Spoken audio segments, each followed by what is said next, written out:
So first part for today is digital circuits. Signal जो होता है, जैसे हम बात करते हैं, there are two type of signals. पहला होता है एनालॉग सिग्नल और दूसरा होता है डिजिटल सिग्नल. एनालॉग सिग्नल जो होता है, it is like this. It has a continuous variation. ये बीच की कोई भी वैल्यू ले सकता है, एक वैल्यू से दूसरी वैल्यू तक इंक्रीज करेगा, डिक्रीज करेगा. It can have any value. Digital signals जो होते हैं वो सारी वैल्यूज नहीं ले सकते.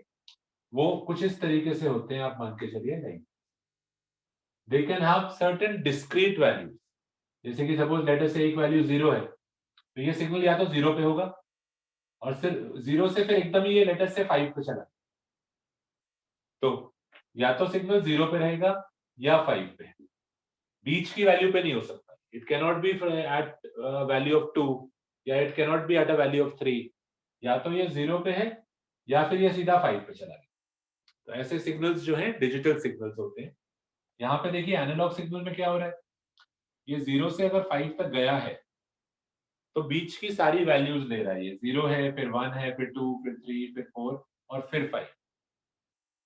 ये बीच की सारी वैल्यूज ले रहा है. डिजिटल सिग्नल में क्या है, ये 0 से सडनली 5 पे चला गया, बीच की कोई वैल्यू नहीं ले रहा. This can have all values. It can have only certain discrete value. तो अब हम जो सर्किट डिस्कस करेंगे वो डिजिटल सिग्नल्स पे ऑपरेट करते हैं. अभी तक जैसे हम डिस्कस कर रहे थे, जैसे हम आपसे बात करते हैं हाफ वेव रेक्टिफायर है या फुल वेव रेक्टिफायर, उसमें आपका जो इनपुट होता था, रिकॉल करो, just recall the circuit of a full wave rectifier. अगर मैं कहता हूं ये फुल वेव रेक्टिफायर है, दिस इज इनपुट और यहाँ पे आउटपुट है, तो आपका इनपुट सिग्नल जो होता था that was like this. It is an analogue signal. आपका जो इनपुट था वो एनालॉग सिग्नल था और जो आउटपुट था वो इस तरीके से मिला था. तो यहां इस बॉक्स के अंदर we have a circuit called as the full wave rectifier. आपको ये चीज समझ में आनी चाहिए क्योंकि इससे कंपेयर करके ही मैं डिजिटल सर्किट्स आपको पढ़ाऊंगा. फुल वेव रेक्टिफायर जो मैंने बॉक्स में लिख दिया है, कोई पूछता है क्या है इसके अंदर, तो आपको पता होना चाहिए फुल वेव रेक्टिफायर के अंदर स्टेप डाउन ट्रांसफार्मर होता था, दो डायोड लगते थे D1 D2. यहाँ पे हम इनपुट AC ज्वाइन करते थे और हमें आउटपुट मिलता था. ऐसे ही हाफ वेव रेक्टिफायर भी हो सकता था. हाफ वेव रेक्टिफायर, उसमें हमें आउटपुट ऐसा मिलता. तो ये जो आपका सर्किट है हाफ वेव या फुल वेव, इसमें जो इनपुट होता है आपका, this is an analogue. Analogue signal की तरह है. अब हम जो सर्किट्स डिस्कस करेंगे उसमें आपके डिजिटल सिग्नल्स. और डिजिटल में भी हम बात करें तो we will have a binary signal. Digital में भी we will have a binary signal. Binary signal क्या होता है, आजकल जो भी इलेक्ट्रॉनिक डिवाइसेस हैं उसमें आपके यही सिग्नल्स यूज होते हैं. It can have only to values, either 0 or 1. आपका सिग्नल या तो 0 पे हो सकता है या 1 पे हो सकता है, और इसके अलावा कोई और वैल्यू नहीं अलाउड. ना 2 तक जा सकता है ना माइनस में जा सकता. It can have only to values. Such a signal is called as a binary signal. तो अब जो सर्किट्स पढ़ेंगे वो इन सिग्नल्स के ऊपर ऑपरेट करें. और ये जो सर्किट्स हम पढ़ने वाले हैं ये सर्किट्स कहलाते हैं logic gates. Very quickly we will discuss these क्योंकि this is a very important topic. आपने अगर अपने प्रीवियस ईयर क्वेश्चंस में देखा होगा तो आपने रियलाइज करा होगा ऑलमोस्ट हर बार आपका इस पे कोई ना कोई क्वेश्चन जरूर आता है. This is very important. तो लॉजिक गेट क्या चीज है? लॉजिक गेट कोई जना बताना चाहेगा, अगर किसी ने पहले पढ़ा हुआ है, कंप्यूटर साइंस में हो सकता है पढ़ा हो. What is a logic gate? Anybody wants to tell? किसी को नहीं पता है? सो वो सिग्नल तभी फ्लो करने देता है जब 1 आता है आउटपुट में. जैसे what is the meaning of a logic gate? Logic gate क्या चीज है? सिग्नल फ्लो करने देगा, 1 आता है, उसका क्या मतलब हुआ? लॉजिक गेट बेसिकली देखो नाम क्यों आया है। लॉजिक गेट सबसे पहले तो एक सर्किट है, कोई गेट नहीं है, इट इज अ सर्किट। जैसे आपने हाफ वेव रेक्टिफायर पढ़ा था, जैसे फुल, कोई आपसे बच्चा पूछता है फुल वेव रेक्टिफायर क्या है, कोई चीज है, it is a circuit. Full wave rectifier एक आपका सर्किट होता है जिसमें आपका पहले यहाँ पे ट्रांसफार्मर लगा हुआ है, एक डायोड लगा है, यहाँ एक डायोड लगा है, और फिर आपके सर्किट में इस तरीके से बना हुआ है। तो इस सर्किट का नाम है फुल वेव रेक्टिफायर। तो ऐसे ही एक सर्किट होगा, उस सर्किट में आपके डायोड्स लगे हो सकते हैं, हो सकता है और भी कंपोनेंट्स उसमें लगे हो, कैपेसिटर, रेजिस्टर लगे हुए हो। तो first of all logic gate is a circuit. तो कोई कहता है सर्किट है तो फिर इसको लॉजिक गेट क्यों बोल रहे हैं? लॉजिक गेट इसलिए बोल रहे हैं क्योंकि इस सर्किट में आप एक इनपुट देंगे, यहां पर आप एक इनपुट देते हैं और दूसरी तरफ आपको एक आउटपुट मिलता है, बिल्कुल जैसे आप एक हाफ वेव या फुल वेव रेक्टिफायर है, बिल्कुल उसकी तरह मान। जैसे हाफ वेव रेक्टिफायर था, आप यहाँ पे इनपुट ज्वाइन करते थे AC supply, this was your input, और एक आपको आउटपुट मिलता था इस तरीके से। तो ऐसे ही इस सर्किट में आप एक इनपुट डालेंगे और आपको एक आउटपुट मिलेगा। तो इसलिए हम वर्ड यूज कर रहे हैं गेट। गेट में जैसे आप कोई दरवाजा है, दरवाजे में आप इधर से जाते हैं, दूसरी तरफ से निकलते हैं, तो ऐसे ही हमने एक इनपुट सिग्नल डाला जो इस सर्किट को क्रॉस करके दूसरी तरफ से हमें मिलेगा। तो इसलिए हम वर्ड यूज कर रहे हैं गेट, दरवाजे की तरह, यहां से कोई चीज गई और दूसरी तरफ से बाहर। और क्या चीज बाहर आएगी वो रैंडमली नहीं है कि जो मन करा बाहर आ गया आउटपुट, उसका कोई लॉजिक होगा। जो आउटपुट होगा that is logically dependent on the input. Output की वैल्यू क्या आएगी वो इनपुट की वैल्यू पर डिपेंड करेगी। आउटपुट अपनी मर्जी से नहीं आ सकता, आउटपुट जो आएगा that will depend upon the input. लिख लीजिए please, the output is logically related to the input.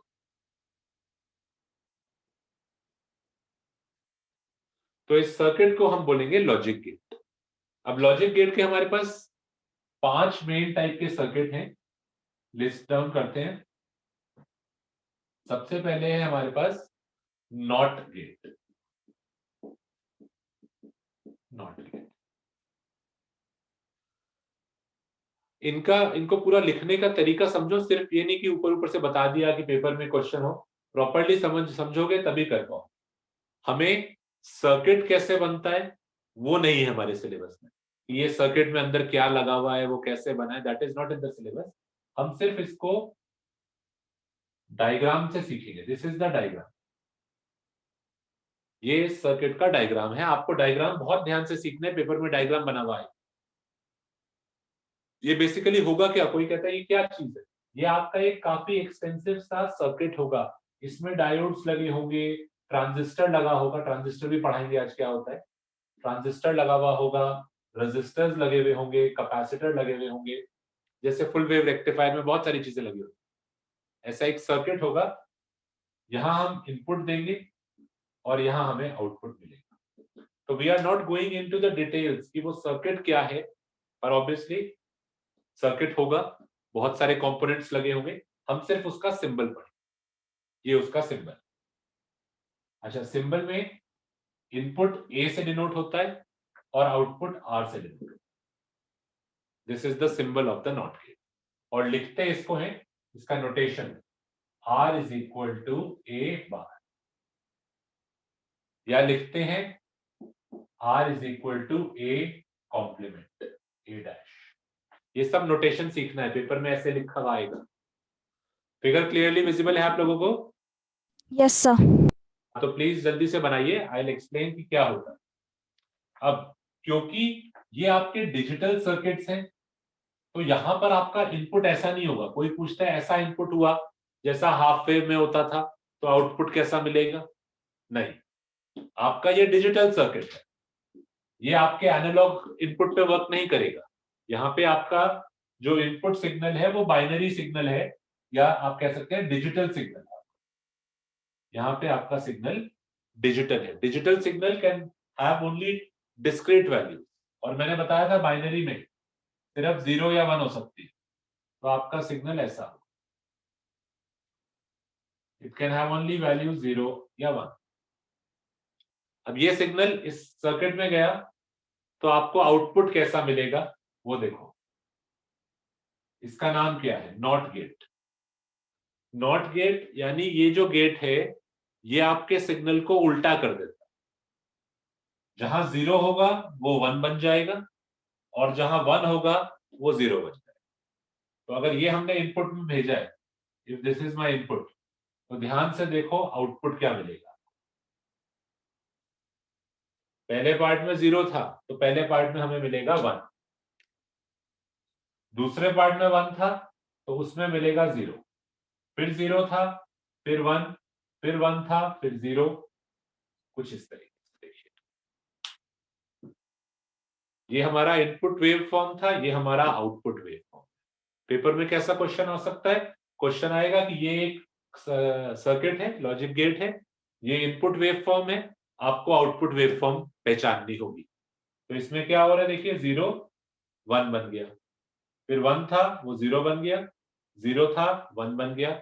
यानी बेसिकली आप कह सकते हो नॉट गेट जो है वो आपके सिग्नल की वैल्यू को उल्टा कर देता है, 0 को 1 बना देता है, 1 को 0 बना देता है। हर सर्किट में जो इनपुट होगा it will only be a binary signal, यानी 0 या 1 ही हो सकता है। 0 होगा अगर तो वो उसको 1 बना देगा और 1 होगा अगर तो उसको 0 बना देगा। तो हर गेट के लिए, हर लॉजिक गेट के लिए हमारे पास एक टेबल होता है called as truth table. Truth table basically हमें ये बताता है कि क्या इनपुट देने पर क्या आपको आउटपुट मिलेगा। अब इस ट्रुथ टेबल बनाते हैं इस गेट का। ए हमारा इनपुट है, आर हमारा आउटपुट है। इनपुट में कितने पॉसिबल वैल्यूज हो सकती है? कोई जना बताए what are the possibilities in the input? 0 या 1। 0 and 1। हाँ, या तो 0 हो सकता है या 1 हो सकता है, तो 2 ही रोज बनेगी और कोई पॉसिबिलिटी हो ही नहीं सकती। जब इनपुट ए 0 है तब आउटपुट आर 1 है, जब इनपुट ए 1 है तब आउटपुट आर 0। तो देखिए ये हर लॉजिक गेट के लिए आपको क्या क्या पता होना चाहिए। आपको उसका सिंबल पता होना चाहिए, पहली चीज। नॉट गेट के लिए मैंने सिंबल बताया। उसका एक्सप्रेशन पता होना चाहिए, ये उसका एक्सप्रेशन है। पेपर में आपको जरूरी नहीं है सिंबल बनाए, वो ये लिख देगा R इक्वल टू ए बार। ए बार यानी ए को नॉट गेट सर्किट में डाला और आउटपुट R मिल रहा है, या फिर R equal to A dash. A जो है वो नॉट गेट में जाता है और आउटपुट R मिलता है। तीसरी चीज आपका ये सिग्नल का वेव फॉर्म कह दो, या सिग्नल किस तरीके से इनपुट से आउटपुट में बदलता है। आपने हो सकता है क्वेश्चंस देखे हो जहां पर इस टाइप के वेव बने हो, तो ये आपको पता होना चाहिए। और फिर उसका ट्रुथ टेबल आपको पता होना चाहिए। तो this is the first and the simplest of the logic gates. अब ये बनता कैसे है? इसके अंदर जो सर्किट होता है उसमें ट्रांजिस्टर लगता है। ट्रांजिस्टर को बहुत बच्चे ट्रांसफॉर्मर से कंफ्यूजन क्रिएट करते हैं। Please be very careful. Transformer अलग चीज। ट्रांसफॉर्मर आपने पढ़े थे स्टेप अप स्टेप डाउन, वो आपकी एसी वोल्टेज को बढ़ाने और कम करने के लिए यूज होते हैं। That is something different. हम बात कर रहे हैं ट्रांजिस्टर की। ट्रांजिस्टर क्या होता है बताएंगे आज। जैसे डायोड होता था, डायोड में एक तरफ पी टाइप होता था और एक तरफ एन होता था, पीएन जंक्शन, इसको डायोड भी बोलते थे। ऐसे ट्रांजिस्टर जो होता है उसमें 3 होते हैं, पहले पी टाइप, फिर एन टाइप, फिर पी टाइप। तो वो अलग चीज है, it is not a transformer.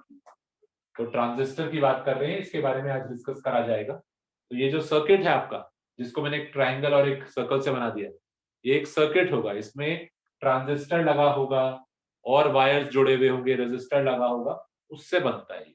पर वो नहीं पूछ रहा आपसे, वो आपसे सिर्फ ये सिंबल देगा आपको पेपर। ठीक है ना? तो चलिए एक ये आपने लिख लिया, तो एक डाउट इसमें देखेंगे, फिर अगले लॉजिक गेट पे चलिए। This is the first logic gate, total 5 logic gate. Sir इस इनपुट में जो 0 और 1 है उसका मतलब क्या होता है? मतलब आई डोंट गेट दैट। आप जैसे मैं आपसे ये कहता हूं, इफ आई टेल यू ये आपका एसी सिग्नल था, आपके घर में एसी सप्लाई आ रहा है, एसी सप्लाई में वोल्टेज जो है वो टाइम के साथ क्या कर रही है? चेंज कर रही है। टाइम के साथ वोल्टेज चेंज कर रही है। तो हमारे घर में जो वोल्टेज होती है उसकी वैल्यू हमने पढ़ा था 220 वोल्ट, उसकी RMS value, it is not the peak value. तो अगर हम वोल्टेज की बात करें, वोल्टेज कोई जना बताएगा हमारे घर में जो एसी सप्लाई आता है उसकी पीक वैल्यू कितनी होती है? 220 into root 2। 220 root 2 approximately 310।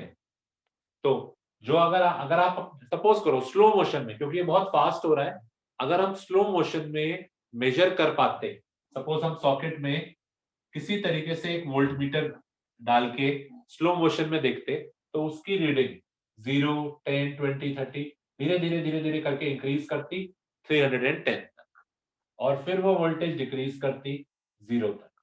तो वोल्टेज जो है वो टाइम के साथ लगातार क्या कर रही है? चेंज कर रही है।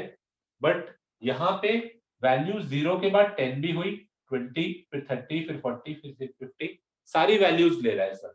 ऐसा नहीं है कि 0 से एक बार में 310 पे पहुंच गया, कुछ टाइम लगा है बीच की सारी वैल्यूज लेते हुए, तब आपकी वैल्यू यहाँ पहुंची। अब बाइनरी सिग्नल में क्या होगा, सपोज वोल्टेज की ही बात कर रहे हैं, तो वोल्टेज पहले तो 0 थी, सपोज करिए ये हम वोल्टेज की बात करते हैं, वोल्टेज 0 थी, यानी वोल्ट मीटर की रीडिंग जो आ रही थी 0 आ रही। सडनली क्या हुआ, वोल्टेज सडनली 0 से एकदम 1 पे चला। ऐसा नहीं है कि 0 से 0.1 हुआ फिर 0.2 हुआ, ऐसे नहीं है, it is not like this कि वो 0 से 1 पे धीरे धीरे करके गई। एक पर्टिकुलर टाइम तक वोल्टेज जो आ रही थी 0 आ रही थी, सडनली उस इंस्टेंट पे वोल्टेज की वैल्यू 1, यानी ये 1 पे। अब थोड़े टाइम तक वोल्टेज 1 ही रही, आपका वोल्ट मीटर जो है वो कांस्टेंट रीडिंग शो कर रहा है 1 वोल्ट।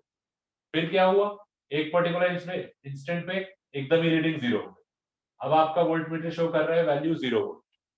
तो जो वोल्टेज, जैसे आपके घर में सॉकेट में वोल्टेज टाइम के साथ ग्रेजुअली चेंज करती है, ग्रेजुअली यानी कॉन्टिन्यूसली चेंज करती है, यहाँ पे इसमें वोल्टेज जो है वो या तो 0 होगी या 1। It can have only 2। मतलब कुछ नहीं है इसका, मतलब आप यहाँ पे मैं आपसे पूछता हूँ इसका मतलब क्या है, वोल्टेज 50 वोल्ट है, इसका क्या मतलब है? यानी वोल्टेज की कोई वैल्यू है, वोल्टेज 60 वोल्ट है, it is having some particular value.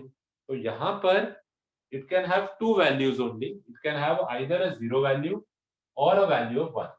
तो वोल्टेज टाइम के साथ यहाँ पे भी चेंज कर रही है, जैसे यहाँ पे चेंज करती थी, पर यहाँ पे कोई भी वैल्यू एग्जिस्ट कर सकती थी, यहाँ पे सिर्फ 2 ही वैल्यूज एग्जिस्ट कर सकती है। Okay sir. चलिए नेक्स्ट डाउट बताएं आप अपने नॉट गेट में, क्या डाउट है? कोई एक डाउट और बोलो, कोई डाउट सर नहीं है? हाँ बोलो बोलो। सर मेरे को ये एक्सप्रेशन कैसे मतलब कैसे रीड करना है वो नहीं समझ आया। अभी एक क्वेश्चन करा देंगे, एक दो गेट पढ़ा दूं, उस पर फिर एक एक्सप्रेशन वाला क्वेश्चन कराऊंगा मैं, फिर तुम्हें समझ में आएगा कि इसको कैसे क्वेश्चन कैसे आता है। लेट मी कवर 1 और 2 गेट्स, उसके बाद ओके सर। बाकी समझ में आया? Yes sir. चलिए ठीक है, तो नेक्स्ट अब हम देखते हैं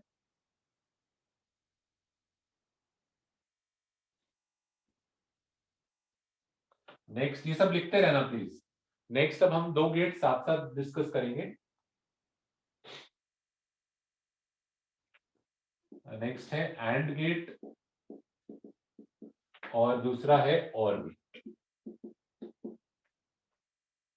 एंड गेट को सेमी सर्कल से डिनोट करते हैं और इसको डिनोट करते हैं क्रिसेंट शेप में, मून की शेप में है, क्रिसेंट मून की, और ये सेमी सर्कल है। इन दोनों गेट्स में फर्क क्या है, फायदा मतलब डिफरेंस क्या है पहले वाले से? इन दोनों में 2 इनपुट है, इन दोनों में 2 इनपुट्स हैं, और उसके बेसिस पे एक आउटपुट आर आता है। जैसे अभी जो हमने नॉट गेट पढ़ा था उसमें एक ही इनपुट था, एक ही आउटपुट था। इसमें देयर आर टू इनपुट्स, ए और बी। अच्छा, अब अगर हम इसका एक्सप्रेशन भी लिख लेते हैं, this is denoted by R is equal to A dot B, dot लगा हुआ है, और this is denoted by R is equal to A plus B. ये मैथमेटिक्स वाला प्लस नहीं है। इस स्टेटमेंट को, जब इस एक्सप्रेशन को आप रीड करेंगे तो आप बोलेंगे आर इक्वल टू ए और बी, और यहां बोलेंगे आप R equal to A and B.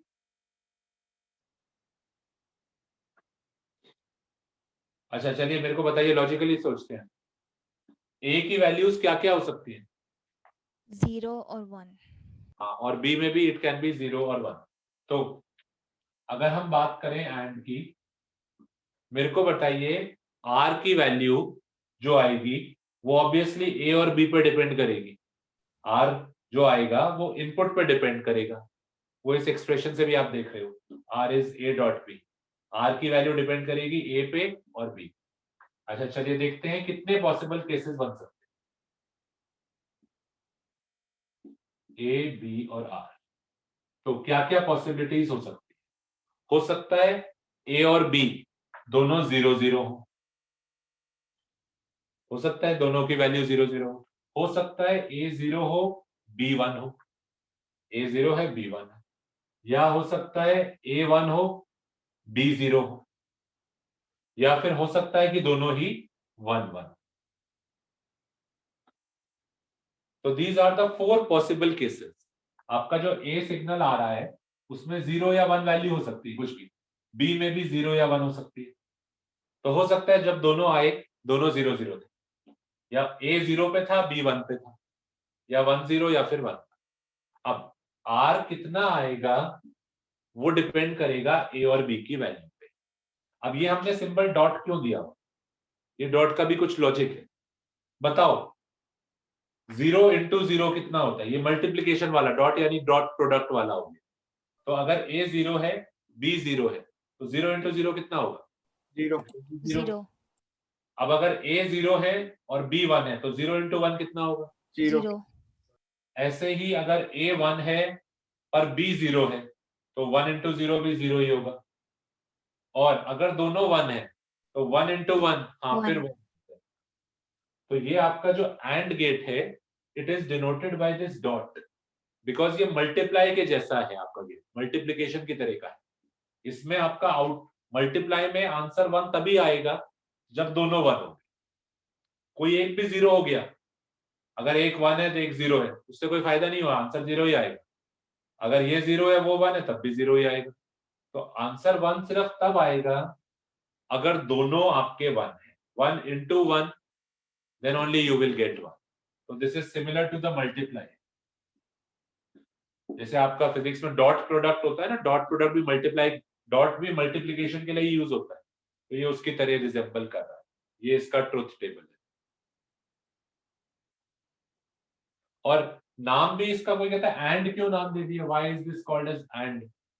क्योंकि आपका आउटपुट तभी मिलता है when A and B both are equal to 1।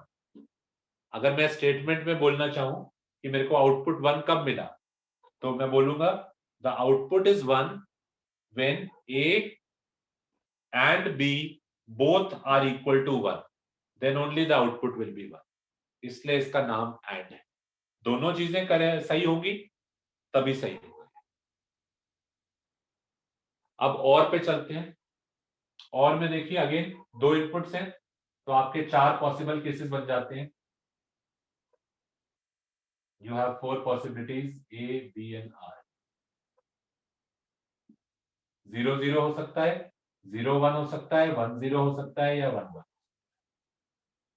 अब जरा इसको फिलअप करो और लॉजिक से करना, आउटपुट की वैल्यू और आएगी। यानी पहले मेरी लाइन सुन लीजिएगा, the output will be 1 when either A और बी इज इक्वल टू 1, और वर्ड लगा रहा हूं। यहां पे मैंने लगाया था एंड वर्ड। एंड का मतलब था दोनों, और का मतलब है कोई भी एक, और का मतलब है कोई भी, दिस और दिस। तो इस बार 0 0 के केस में यू विल गेट 0। और था दोनों में से एक तो 1 होना चाहिए था। दिस इज और ए और बी, कोई एक तो कर लो, ए कर लो नहीं तो बी कर लो, तो ठीक है आंसर आ जाएगा। पहले वाले में तो ना ए हुआ ना बी हुआ, तो आंसर कैसे आएगा? नहीं आया। अगले वाले में हाँ चलो ए नहीं हुआ पर बी तो कर लिया, ए 0 है पर बी तो 1 है। कुछ ऐसे समझिए ना। मैंने आपको कहा था 2 क्वेश्चन दिए थे होमवर्क के लिए, क्वेश्चन ए था और क्वेश्चन बी था, और मैंने बोला था कोई बात नहीं, दोनों में से डू ए और बी। मैंने जो स्टेटमेंट यूज करा था इट वाज और। मैंने कहा था I let you attend the class if you do A और B, then I will let you attend the class. तो जो हमारा आउटपुट है वो ये है कि आप क्लास अटेंड कर पाओगे या नहीं कर पाओगे। आउटपुट अगर 0 हुआ यानी क्लास अटेंड नहीं कर पाए, आउटपुट 1 हुआ, देयर आर ओनली 2 पॉसिबिलिटीज, 0 यानी क्लास अटेंड नहीं कर पाए, 1 यानी क्लास अटेंड कर पाए। तो और आउटपुट किस पे डिपेंड करेगा? आप क्लास अटेंड कर पाओगे नहीं कर पाओगे, वो आपके दोनों इनपुट्स पे डिपेंड करेगा कि आपने क्वेश्चन ए करा है नहीं करा, क्वेश्चन बी करा है नहीं करा। तो चलिए देखते हैं। एक पहला बच्चा आया जिसने क्वेश्चन ए भी नहीं करा, क्वेश्चन बी भी नहीं करा, दोनों 0 है, तो इसका आउटपुट 0 हो जाए, यह क्लास अटेंड नहीं करा। फिर अगला बच्चा आया, इसने क्वेश्चन ए नहीं करा पर बी इसने करा है, क्या ये बच्चा क्लास अटेंड कर पाएगा? Yes sir. क्यों? इसने ए तो नहीं करा पर। सर बट और दे रखा है ना, तो हम कोई भी एक कर सकते हैं। हमें बोला था कि ये करो या ये करो तो आप क्लास अटेंड कर पाओगे, इसने ये नहीं करा, चलो ये वाला कर लिया, तो आई will let him attend the class. ऐसे दूसरा देखते हैं, इसने ए कर लिया है, बी नहीं करा, तो भी आई लेट हिम अटेंड। मैंने बोला था या ये करो या ये करो, क्लास अटेंड करनी है तो इसको भी करने देंगे। अच्छा इसमें बताइए क्या आएगा आउटपुट? सर होगा मतलब 1 होगा, आउटपुट 0 होगा, क्या होगा? 1 होगा। इसमें भी मैंने बोला था ये करो या ये करो, उसने दोनों कर लिए, पर ठीक है उसका ये मतलब थोड़ी ना कि मैं आउटपुट 2 लिख दूंगा।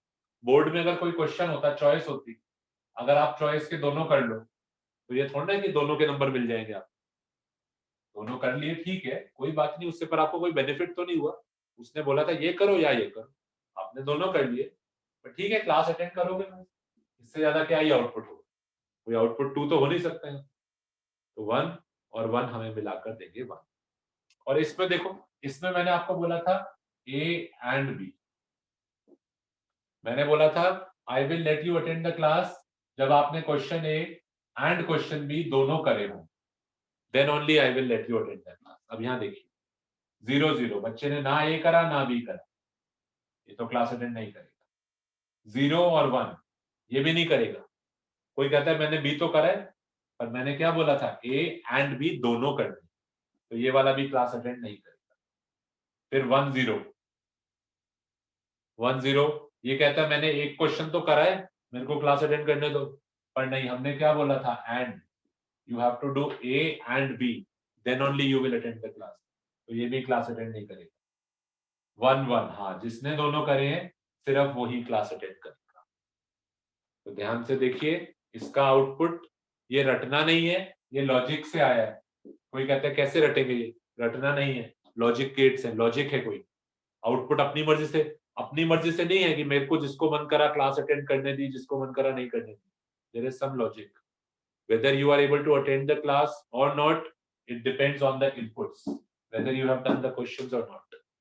So logic gates are circuits in which the output depends on the inputs. तो ये हमारे 2 गेट्स हैं। अभी हम इनपुट आउटपुट भी बनाना सीखेंगे इसमें। पहले आप इसमें देख लीजिए, और कोई डाउट है तो बताइए इसमें, कोई कंसर्न बोलो।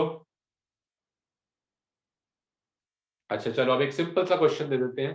कोई पूछता है अभी तक जो हमने पढ़ा उस पर कैसे क्वेश्चन आ सकता है, तो R is equal to A plus B bar dot ए।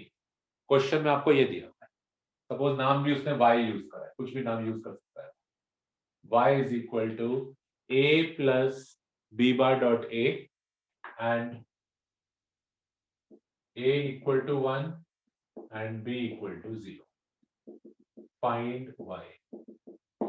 चलिए चैट बॉक्स में मुझे सेंड करिए इस क्वेश्चन का answer. y is equal to a plus B bar dot a is 1, b is 0. Send me the answer. What is the value of y?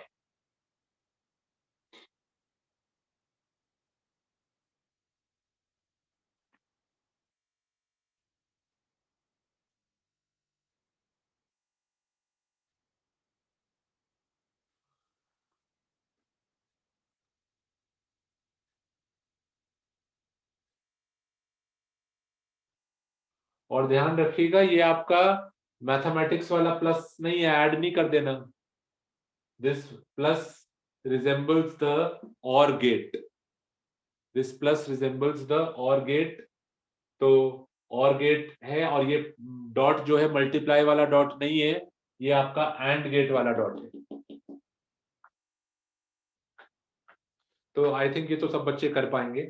इसमें आपको बस ये देखना है ए की वैल्यू, यहाँ बी वैल्यू सब्स्टिट्यूट कर देते हैं। बी कितना है अपना 0 है, तो बी बार, अब तुम पूछ रहे थे कि कैसा क्वेश्चन आएगा, तो वो देखो बी 0 है तो बी बार हो गया 1 डॉट ए कितना है 1 प्लस ए कितना है 1, तो y is equal to 1 plus 1 dot 1।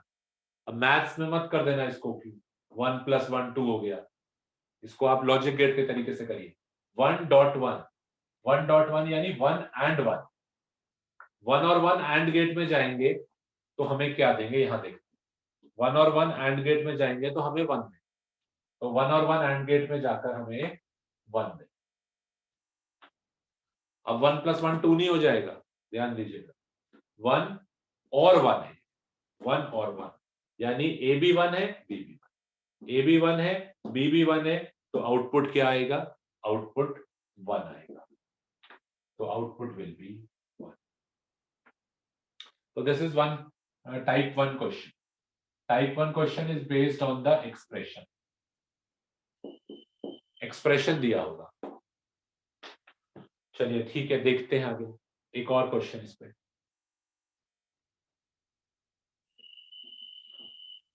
तो y is equal to a plus a bar dot b plus a, ये है, इसमें a 1 है b 0 है। आपको y की वैल्यू मुझे सेट करनी है। सबसे पहले कौन करता है?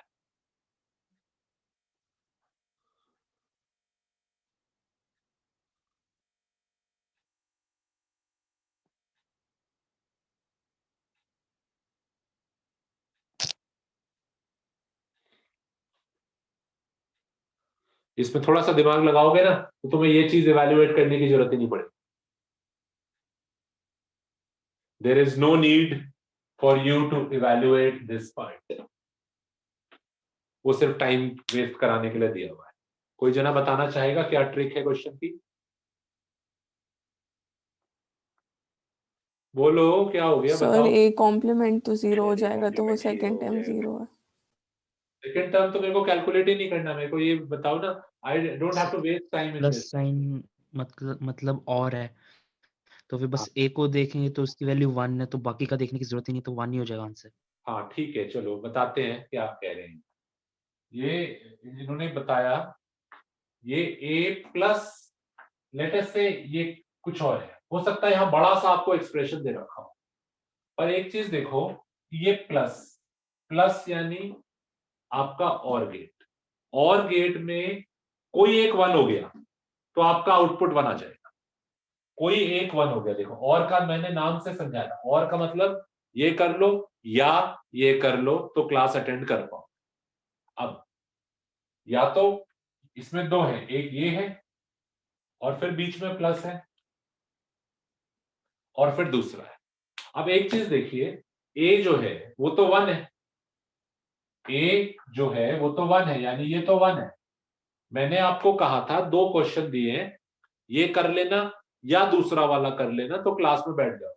आपने पहले वाला कर लिया, दूसरे वाले का मुझे नहीं पता, करा नहीं करा मुझे नहीं पता क्या है, ये 1 है या 0 है, क्या है मुझे नहीं पता, पर और गेट है। और गेट कहता है कोई एक भी हो गया तो आप क्लास में अलाउड हो।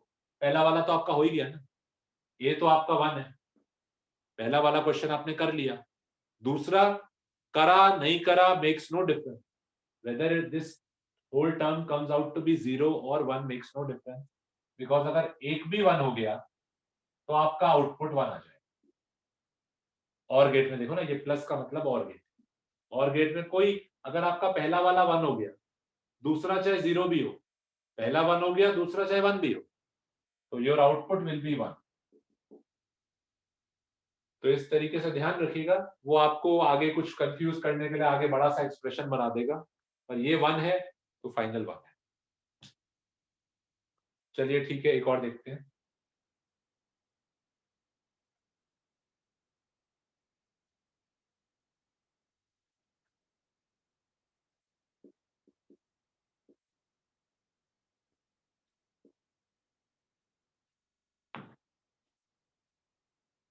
ये बना लिया था आप लोगों ने, मैं मिटा रहा हूं।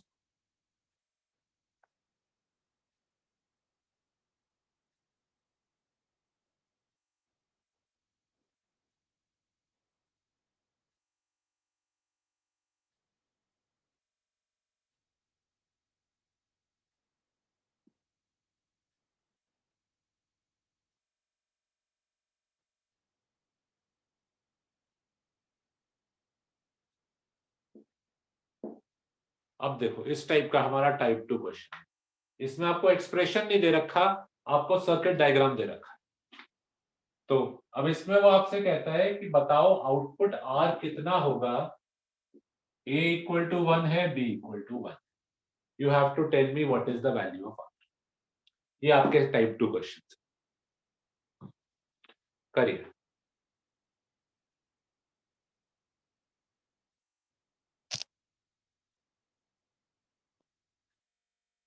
जल्दी जल्दी में बस गलत मत कर देना, ध्यान से करना।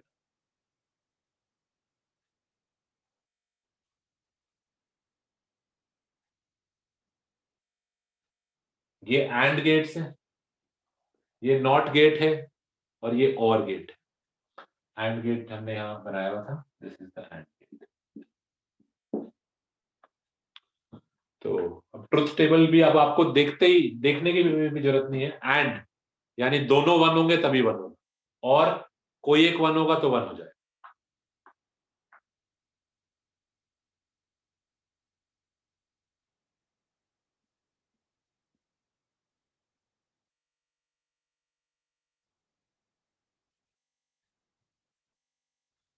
तो very quickly we will see इसमें तरीका क्या होता है करने का, वो देख लेते हैं।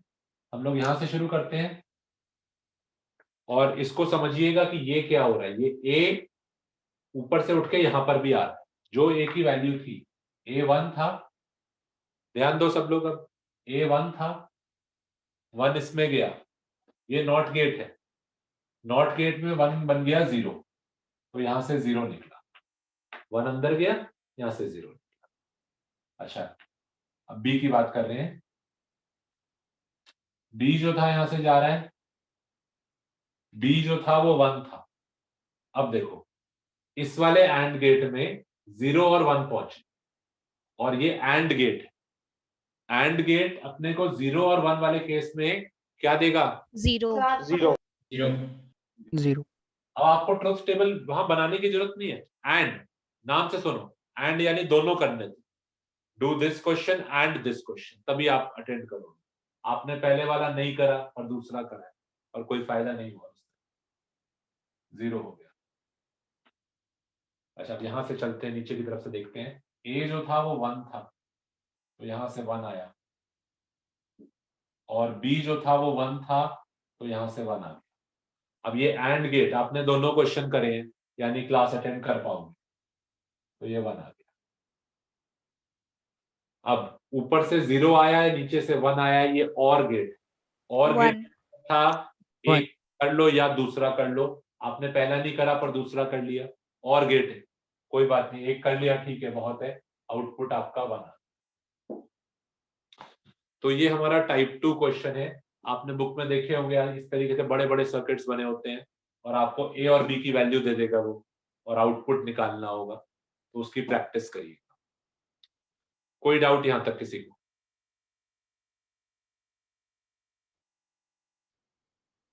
ठीक है, आगे देखते हैं। अब इसमें एक टाइप का क्वेश्चन और आ सकता है, वो होता है इसके सिग्नल पे। सिंपल वाला क्वेश्चन देखेंगे।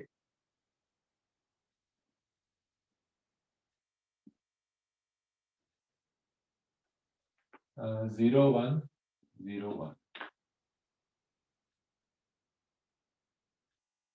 अब आपको दो सिग्नल दे रखे हैं,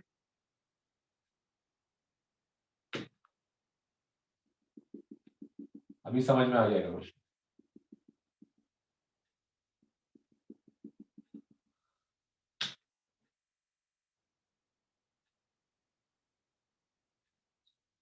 ये हमारा सिग्नल ए है और एक सिग्नल बी।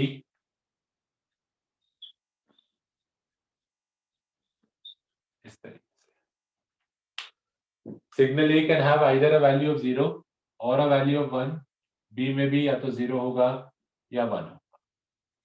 अब उसने क्वेश्चन में दिया है it is the and gate, and you have to draw कि इसका जो आउटपुट वेवफॉर्म होगा वो किस तरीके से होगा। You have to draw the output. Try करिए। You can not send the answers but please try करिए। ये हमारा फर्स्ट इंटरवल है, this is the first interval, this is the second interval, T1 T2 T3 T4। Paper में आपको output के shapes बनी हुई होंगी, उसमें से आपको पहचानना होगा कौन सा है। ट्राई करो, टेक सम टाइम।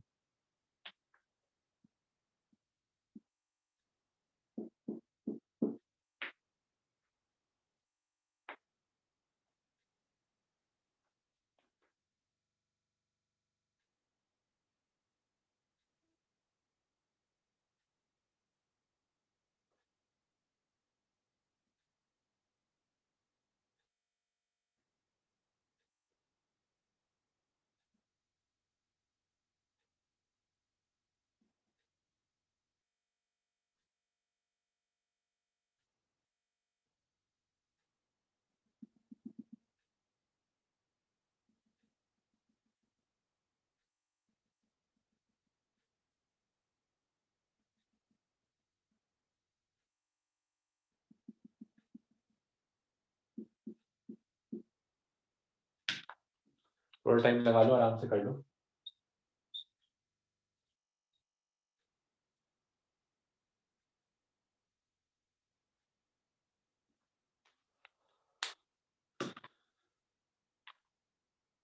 तो इस तरीके से आपको वो चॉइसेस दे देगा। अब इसमें नॉर्मल अगर किसी बच्चे ने ये नहीं पढ़ा तो वो क्या समझ पाएगा, वो कुछ भी नहीं समझ में आएगा उसको क्या हो रहा है। ठीक है, कई बच्चों ने सही आंसर भेजा है, कुछ एक दो का गलत भी है। देखिए इसको इंटरवल टू इंटरवल आप लोग कर सकते हैं। फर्स्ट इंटरवल में A 0 है, B भी 0 है, एंड गेट में आपका आउटपुट 0 आएगा। सेकेंड इंटरवल में A 1 है, B 1 है, एंड गेट में आउटपुट 1 आएगा। थर्ड इंटरवल में A 1 है, B 0 है, इंटरवल टू इंटरवल चेक करना। A 1 है, B 0 है, तो आउटपुट 0 आएगा। और इंटरवल डी में ये 0 है पर ये 1 है, पर आउटपुट 0 आएगा। तो your output waveform will be like this is input A, input B, और ये आपका आउटपुट आर है। तो यहां से चेक करते हैं। जिन बच्चों ने सेंड नहीं करा है, अब देखो अब कर पाओगे आप लोग। ये कुछ 3-4 बच्चों के गलत आंसर आए थे। This corresponds to first output जो होगा, दिस विल बी 0 1 0 0। पहले 0 फिर 1 फिर 0 0 1 0 0। ये output. This is the third type of question जो इस पे आ सकता है। कोई डाउट है तो बताइए प्लीज, पूछो कोई एक डाउट। कोई डाउट नहीं है, ठीक है। तो very quickly we'll move on to the next gate. Fourth हमारा गेट होता है, फोर्थ और फिफ्थ दोनों इकट्ठे करेंगे।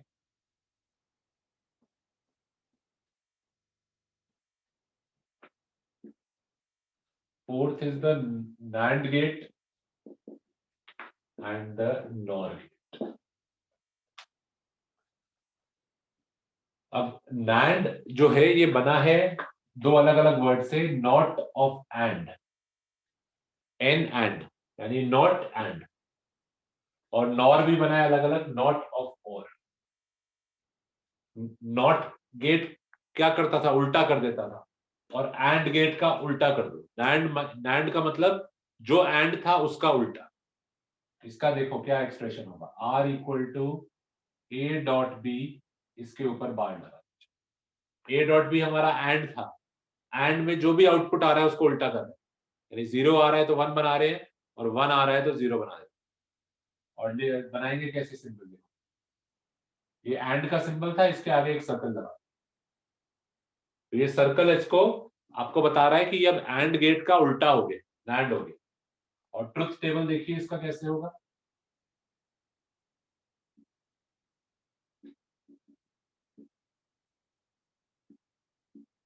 Zero zero zero one one zero one one. And gate में हमें आउटपुट 1 सिर्फ इस केस में मिलता था, 0001 होता। मैं बात कर रहा हूं एंड गेट की। एंड गेट में दोनों क्वेश्चन करे होंगे तभी आप क्लास अटेंड करोगे। अगर मैंने एंड बोला था तो you have done question 1 and you have done question B, then only you attend the class. बाकी सब में 000, पर ये उसका उल्टा हो गया, यानी जहां 0 थे वहां 1 हो गए, और जहां 1 था वहां 0। तो this is an easy way to remember it कि ये एंड का उल्टा है। सिमिलरली ये हो गया R equal to A plus B का कॉम्प्लीमेंट, या ए प्लस बी के ऊपर बार लगा। ये कॉम्प्लीमेंट भी लगा सकते हो, बार भी लगा। देखिए इस तरीके से हो गया। अब ये जल्दी से बना लीजिए ट्रुथ टेबल इसका।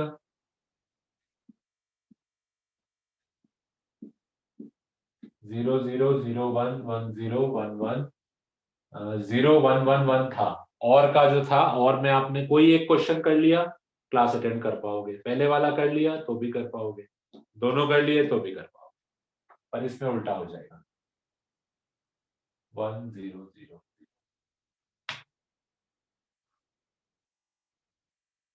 बनाइए जल्दी से, फिर एक क्वेश्चन हम ग्रुप पे शेयर करेंगे।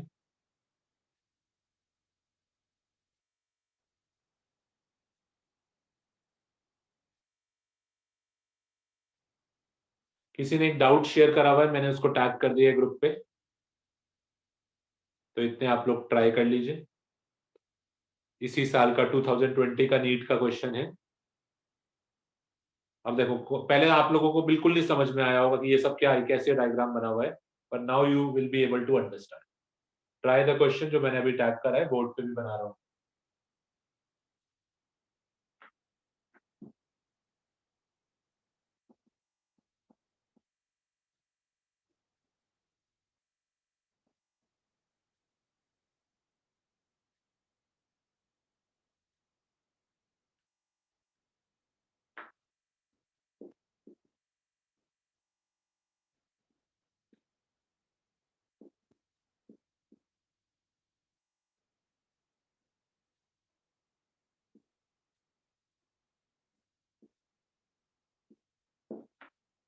ये देखिए, ये हमारे को उसने लॉजिक सर्किट दिया है, और वो कह रहा है कि इसके 4 ट्रुथ टेबल दे रखे हैं उसने। वो कह रहा है इनमें से इसका ट्रुथ टेबल कौन सा होगा।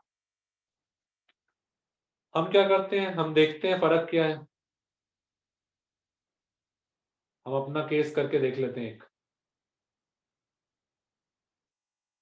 ए की वैल्यू 00 डाल के देख लो y कितना आता है।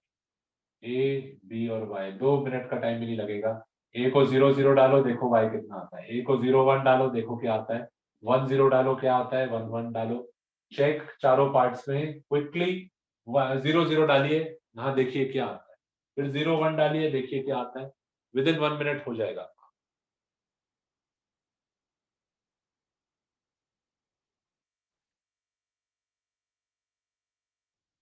कोई इसमें हमें बहुत ज्यादा दिमाग लगाने की जरूरत नहीं है। देखते हैं। 0 0 अगर डाला, ये नॉट गेट थे, तो वो बन गया 1 1। ठीक है ना। 0 यहां से 1 बन गया, 0 यहां से 1 बन गया। और ये हमारा और है, उसका उल्टा है, नॉर है। 1 1 और में हमें 1 देते, पर नॉर में हमें 0 देंगे, तो 0 0 में ये 0 आ जाए। जल्दी जल्दी से करके हम आउटपुट लिखते रहेंगे। प्रैक्टिस कर लोगे ना, टाइम नहीं लगेगा। फिर दूसरा केस देखते हैं क्या है। दूसरे केस में 0 1 डाला है उसने। 0 1 डाला है तो यहां बन गया 1 0, है ना। 0 1 बन गया, 1 0 बन गया। 1 और 0 और गेट होता, और गेट होता तो उसमें 1 और 0 और गेट है, कोई एक कर लो। ये वाला तो कर लिया, तो हमें 1 मिल जाता। पर ये नॉर है, उसका उल्टा हो गया, यानी 0 मिलेगा। फिर दूसरा केस है 1 0 1 0 1 0 में यहाँ पे मिला हमें 0, यहाँ पे मिला 1। 0 और 1 और गेट में हमें 1 देते, पर ये नॉर गेट है, उसके आगे सर्कल लगा हुआ है, यानी ये नॉर गेट है, तो आपको आउटपुट 0 मिले। और आखिरी केस देख लो 1 1, यानी यहाँ पे मिला 0 0। 1 1 है ना, यानी 1 0 बन गया, 1 0। 0 0 और गेट में 0 देते, और ये नॉर गेट है तो हमें 1 देते, तो ये हो गया। तो देखिए कौन सा ऑप्शन होगा। Option A. ठीक है, तो आई होप आप लोग समझ पाए होंगे। ये मुश्किल क्वेश्चंस नहीं है, पर थोड़ा सा प्रैक्टिस करोगे ना, तो तुम्हें ये एकदम याद हो जाएगा कि किस में और में कब क्या मिलता है, नॉर में कब क्या मिलता है। इससे ज्यादा हमें और कोई इसमें थ्योरम्स भी होती हैं, सिंप्लीफाई करने के तरीके होते हैं बुलियन एक्सप्रेशंस को, तो उस सब की हमें जरूरत नहीं है। हम इस तरीके से करेंगे तो बहुत आसानी से हम विद इन 1 मिनट कर पाएंगे। चलिए, कोई डाउट अभी तक आप लोगों को?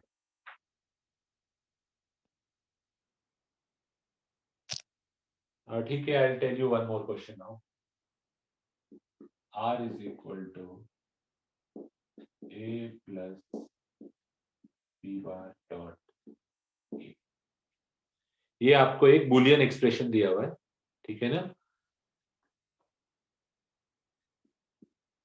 आपको R की वैल्यू बतानी है, find R if A equal to B equal to 1।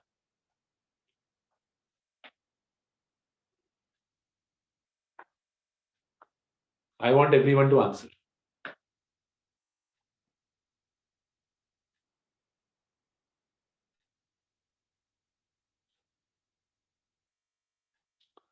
हर बच्चे को आंसर करना है, फिर हम आगे चलेंगे। हमारी आज की क्लास का फर्स्ट पार्ट कंप्लीट हो जाएगा, इस पे लॉजिक गेट्स आप लोगों को क्लियर हो जाएगा। सब बच्चे सही आंसर करते हैं तो फिर हम आगे बढ़ेंगे।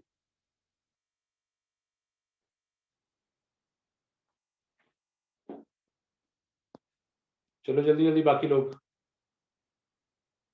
Only 8 9 people have answered till now।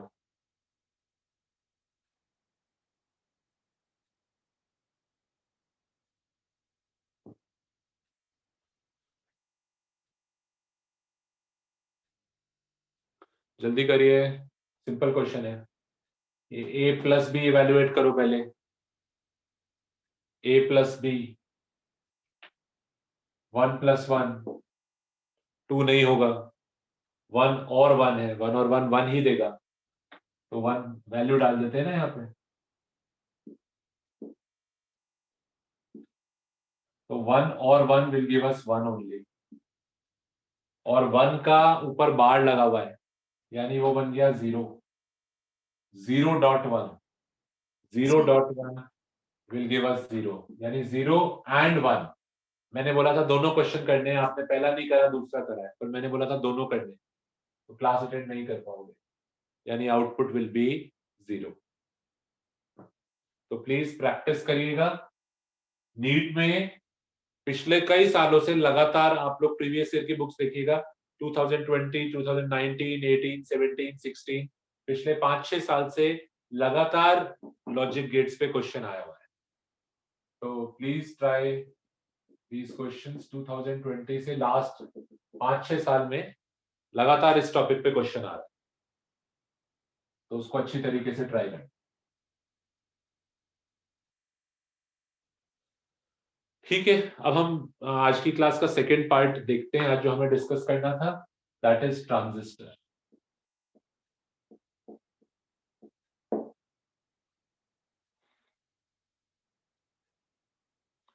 Transistor जो है ये हमारा सेमीकंडक्टर्स चैप्टर का पार्ट है।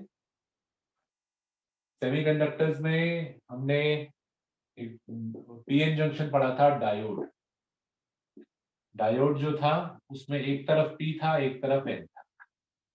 फर्क नहीं पड़ता है कौन सा पहले हो कौन सा बाद में हो, इसको आप उल्टा घुमा दो तो चाहे आप ऐसे लिख दो, ये एन है ये पी, इसमें ये दोनों सेम ही है बेसिकली। इसको आपने उल्टा ही तो कर दिया, ये बन गया ये। तो पीएन जंक्शन एनपी एक ही बात थी, डायोड। अब ट्रांजिस्टर जो होता है, इसमें आपके पास एक सिलिकॉन का पीस है। ट्रांजिस्टर दो टाइप के, इसमें आपके पास एक सिलिकॉन का पीस है, उसमें पी टाइप है, एन टाइप है और फिर से पी टाइप। तीन हो गए, जैसे डायोड में दो होते थे, ट्रांजिस्टर में क्या करा हमने, एक प्योर सिलिकॉन का पीस लिया, यहाँ पे हमने बोरॉन डाला, फिर नाइट्रोजन, फिर बोरॉन, तो तीन है पीएनपी। तो ये ट्रांजिस्टर कहलाता है पीएनपी ट्रांजिस्टर। और या फिर दूसरा ट्रांजिस्टर हो सकता है एनपीएन ट्रांजिस्टर। एनपीएन में क्या होगा,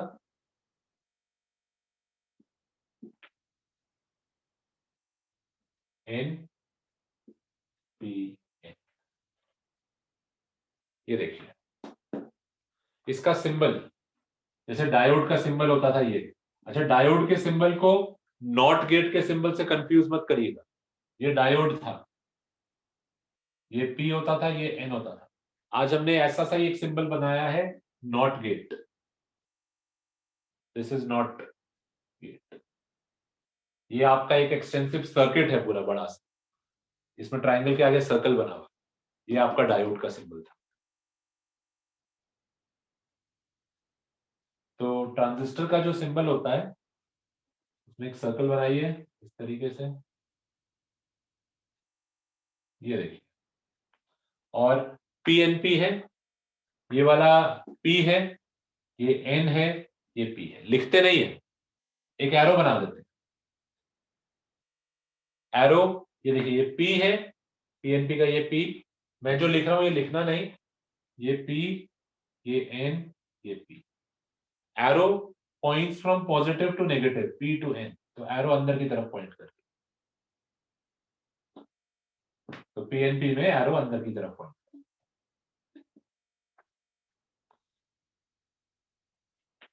एनपीएन, एनपीएन का सिंबल भी बिल्कुल ऐसा ही होगा, और फर्क होगा इसमें। इसमें अपने आप बनाओ, थोड़ा सा सोचो 30 सेकेंड्स। सिर्फ एरो का फर्क होगा, बनाइए एरो। और एरो हमेशा लेफ्ट साइड में बनाई जाती है, यहाँ पे।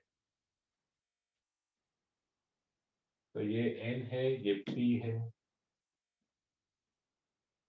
ये एन है।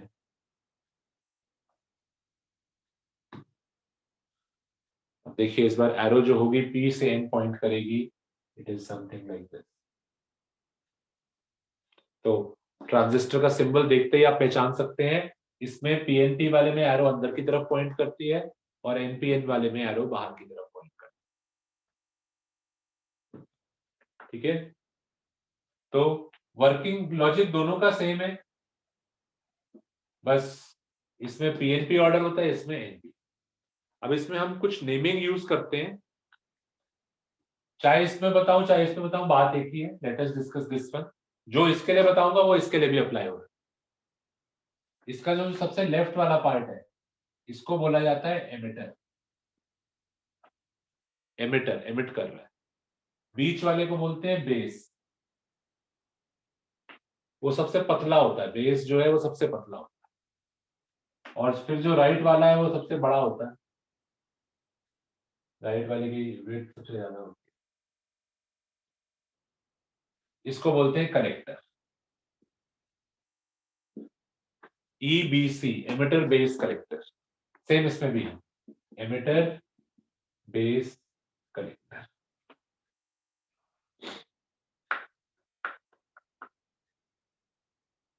ठीक है। अब कोई पूछता है ये ट्रांजिस्टर चलो हमने बना तो दिया, ये पी टाइप है, इसमें हमने बोरॉन डाला होगा, यहाँ नाइट्रोजन डाला होगा, यहाँ बोरॉन डाला होगा, पर इसको यूज कहाँ करते हैं? अब जैसे आपको मैंने डायोड्स पढ़ाए थे, डायोड्स बहुत जगह हमने यूज करे। डायोड्स को यूज करके हमने रेक्टिफायर सर्किट बनाया था, याद होगा आपको, हमारा जो रेक्टिफायर था वो डायोड से बना। और हमने कुछ स्पेशल पर्पस डायोड्स भी पढ़े थे, जैसे एलईडी हो गया, सोलर सेल हो गया, जीना डायोड हो गया, वो नहीं करा पर कोई बात नहीं, जीना डायोड, और एक हमने फोटो डायोड भी पढ़ा था। ऐसे ही एक सिंपल आपने देखो, रेक्टिफायर जो सर्किट आपने बनाया था उसको डायोड्स को यूज करके बनाया। डायोड लगे थे, हाफ वेव में एक डायोड लगा था, फुल वेव में 2 डायोड लगे थे। ऐसे ही ट्रांजिस्टर को यूज करके, ट्रांजिस्टर को आप यूज करके सर्किट्स बना सकते हो। अकेला ट्रांजिस्टर कोई काम का नहीं है, ट्रांजिस्टर को लगाकर मैं कोई सर्किट बना सकता हूं। अब जैसे कोई पूछते कैसे बना सकते हैं, तो सेम एग्जांपल लीजिए, जैसे रेक्टिफायर बनाया था, रेक्टिफायर डायोड को नहीं बोलते हो आप, रेक्टिफायर वो पूरा सर्किट था, और वो सर्किट डायोड्स को लगाकर बना था। तो ऐसे ही जैसे रेक्टिफायर बना था, ऐसे ही कुछ सर्किट्स हम बनाते हैं ट्रांजिस्टर से। तो कुछ कॉमन सर्किट्स, इसके यूजेस जो होते हैं जहां ये यूज होता है, तो पहला है switch circuit.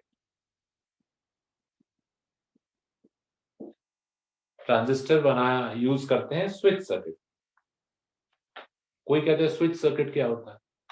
Switch circuit basically आपके एक नॉट गेट की तरह ही होता है। This is similar to a not gate. Switch circuit ये आपके लो को हाई कर देता है और हाई को लो कर देता है।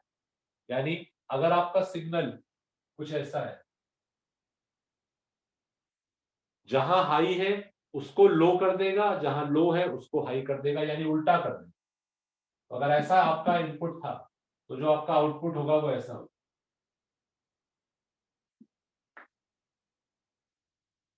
यानी हाई को लो बना दिया, लो को हाई। तो जो नॉट गेट बनता है वो भी ट्रांजिस्टर को यूज करके ही बनता है। अभी जो थोड़ी देर पहले मैंने आपको नॉट गेट बताया था, ये जो नॉट गेट था ये भी बेसिकली ट्रांजिस्टर से ही बनता है। और भी जो आपके लॉजिक गेट्स हैं वो भी कई सारे एलिमेंट्स को जोड़ के बनते हैं। ऐसे नॉट गेट जो है वो आपका सिमिलर टू स्विच सर्किट होता है। डिटेल में हमें नहीं जाना है, पर स्विच सर्किट जो होगा ये आपका इनपुट है तो उसको उल्टा कर। और इसका एक और यूज होता है एम्पलीफायर। ये हमारा इंपॉर्टेंट एम्पलीफायर। एम्पलीफायर जैसे कि नाम से पता लग रहा है हमें, इसको इंपॉर्टेंट भी मार्क कर लीजिएगा। एम्पलीफायर जैसा कि नाम से पता लग रहा है, ये यूज होता है सिग्नल को एम्पलीफाई करने। एम्पलीफायर यानी सिग्नल को बढ़ाने के लिए।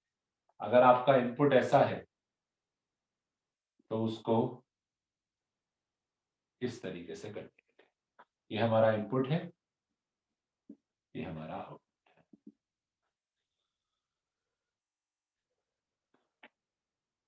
और इसके साथ लिख लीजिए, N amplifier will increase both voltage as well as current। यानी वोल्टेज भी इंक्रीज करेगा और करंट भी इंक्रीज करेगा, जिस वजह से पावर भी इंक्रीज हो जाएगी। पावर भी इंक्रीज हो, क्योंकि V पावर का फॉर्मूला होता है VI। V भी बढ़ गया, I भी बढ़ गया, तो इंप्लाइड है कि आउटपुट में पावर भी बढ़ गई। तो ये क्यों बता रहे हैं? क्योंकि इसके नाम से मिलता जुलता एक और चीज है कॉल्ड एज अ ट्रांसफॉर्मर।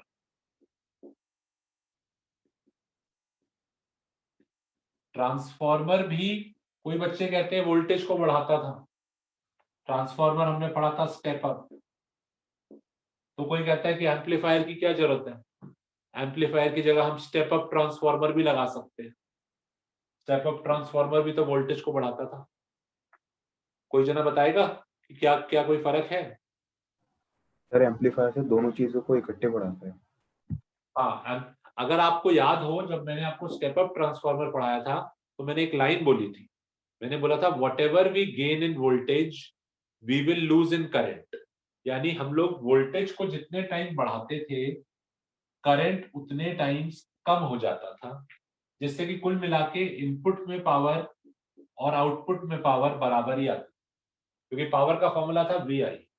तुमने वोल्टेज डबल करी, करंट आधा हो गया, पावर में तो कोई फायदा हुआ नहीं। तो इसमें हम लिखेंगे there is no power gain. ये छोटे छोटे लॉजिक्स हैं जिन पे आपका वो क्वेश्चन दे देगा, तो इस पे ध्यान रखो। ट्रांसफॉर्मर जो है वो पावर गेन नहीं दे सकता मुझे, यानी पावर को नहीं बढ़ा सकता। तो ये जो आपका एम्पलीफायर सर्किट होता है ये बनता है ट्रांजिस्टर से। इसमें बेनिफिट क्या होता है, ये वोल्टेज करंट दोनों को बढ़ाता है, तो वी गेट पावर गेन।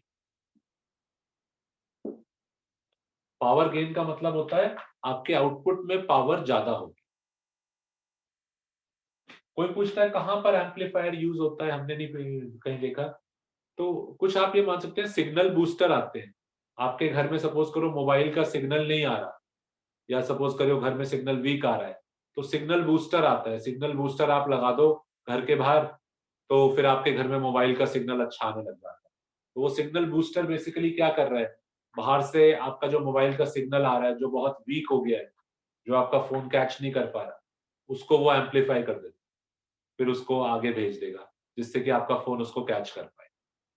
तो एम्पलीफायर उससे यूज होता है। ठीक है, तो देखते हैं कैसे, थोड़ा सा डिस्कस करते हैं इसके बारे में।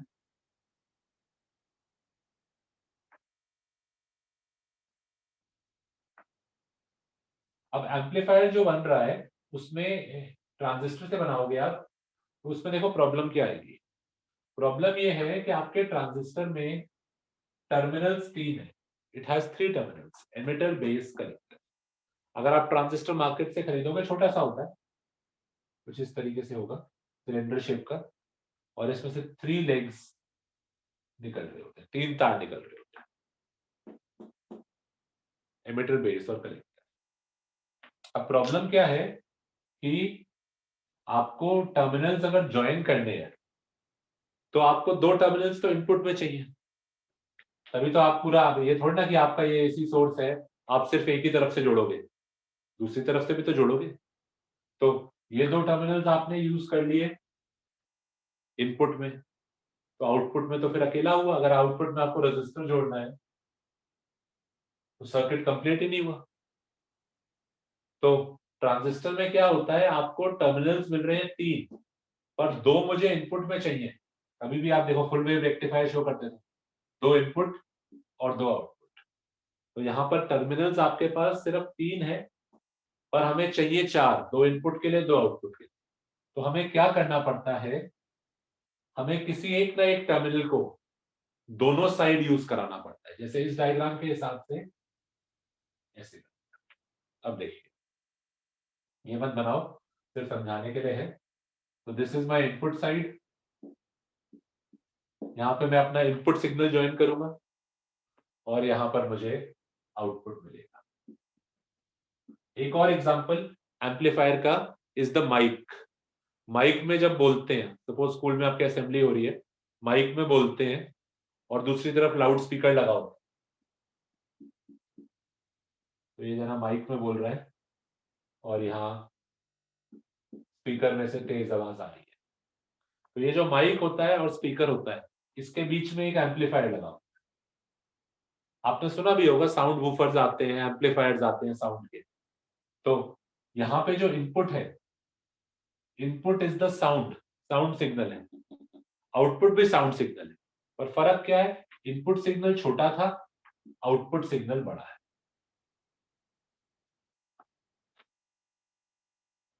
ध्यान से देखो, ये आपका जो एम्पलीफायर है, it is taking an input from the mic, mic से आपका इनपुट आ रहा है, और आउटपुट जो है that is connected to the speaker.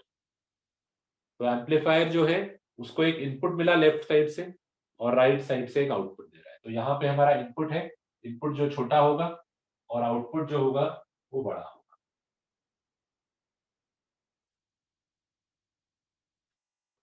तो ये हमारा एम्पलीफायर है।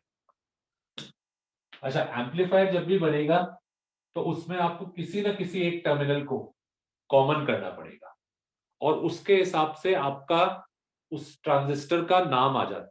अब जैसे इसमें मैंने किस चीज को कॉमन करा हुआ है? फिर एन टाइप। नहीं, एमिटर, बेस या कलेक्टर, किसको मैंने कॉमन करा? बेस। हाँ, बेस है जो दोनों तरफ जा रहा है, इनपुट में भी आउटपुट में भी, तो it is called as common base transistor या सीबी मोड बोलते हैं, CB mode of transistor. CB stands for common base, क्योंकि बेस जो है वो कॉमन है। तो अपने पास कितने मोड्स हो सकते हैं बताओ कोई जना, how many different modes can we have? 3। हाँ, कॉमन बेस, दूसरा हो गया कॉमन कलेक्टर, और तीसरा हो गया common emitter. Common base, common collector, common emitter. Common base में बेस कॉमन हो गया, कॉमन सीसी में कॉमन कलेक्टर, कलेक्टर को दोनों तरफ जोड़ देना, कॉमन एमिटर में एमिटर को दोनों तरफ जोड़ देना। बता देंगे अभी कैसे होता है, पहले कॉमन बेस समझ लेते। ये हमारा कॉमन बेस है, सबसे पहले वाला जो है, सबसे सिंपल समझने में, दैट इज कॉमन बेस। ठीक है, तो ये हमारा कॉमन बेस है, इसमें बेस दोनों तरफ जा रहा है। इनपुट साइड जो होती है फॉरवर्ड बायस्ड होती है, आउटपुट साइड जो होती है रिवर्स बायस्ड। अब फॉरवर्ड बायस में देखिए एन टर्मिनल है, N must be connected to N, तभी ये फॉरवर्ड बायस होगा, एन वाला एन से कनेक्टेड है। और रिवर्स बायसिंग, ये एन वाला पी से कनेक्टेड। तो जो भी हमारा ट्रांजिस्टर हो, चाहे जिस भी मोड में हो, इस बात को लिखिए कि input is always forward biased, output is reverse biased.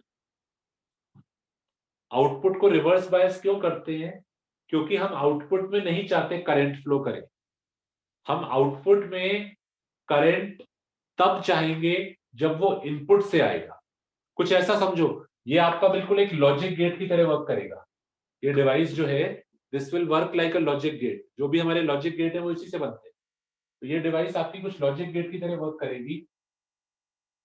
इसमें जो आउटपुट आएगा वो इनपुट में से आना चाहिए, इनपुट में से आउटपुट मिलना चाहिए, आउटपुट अपने आप नहीं आना चाहिए।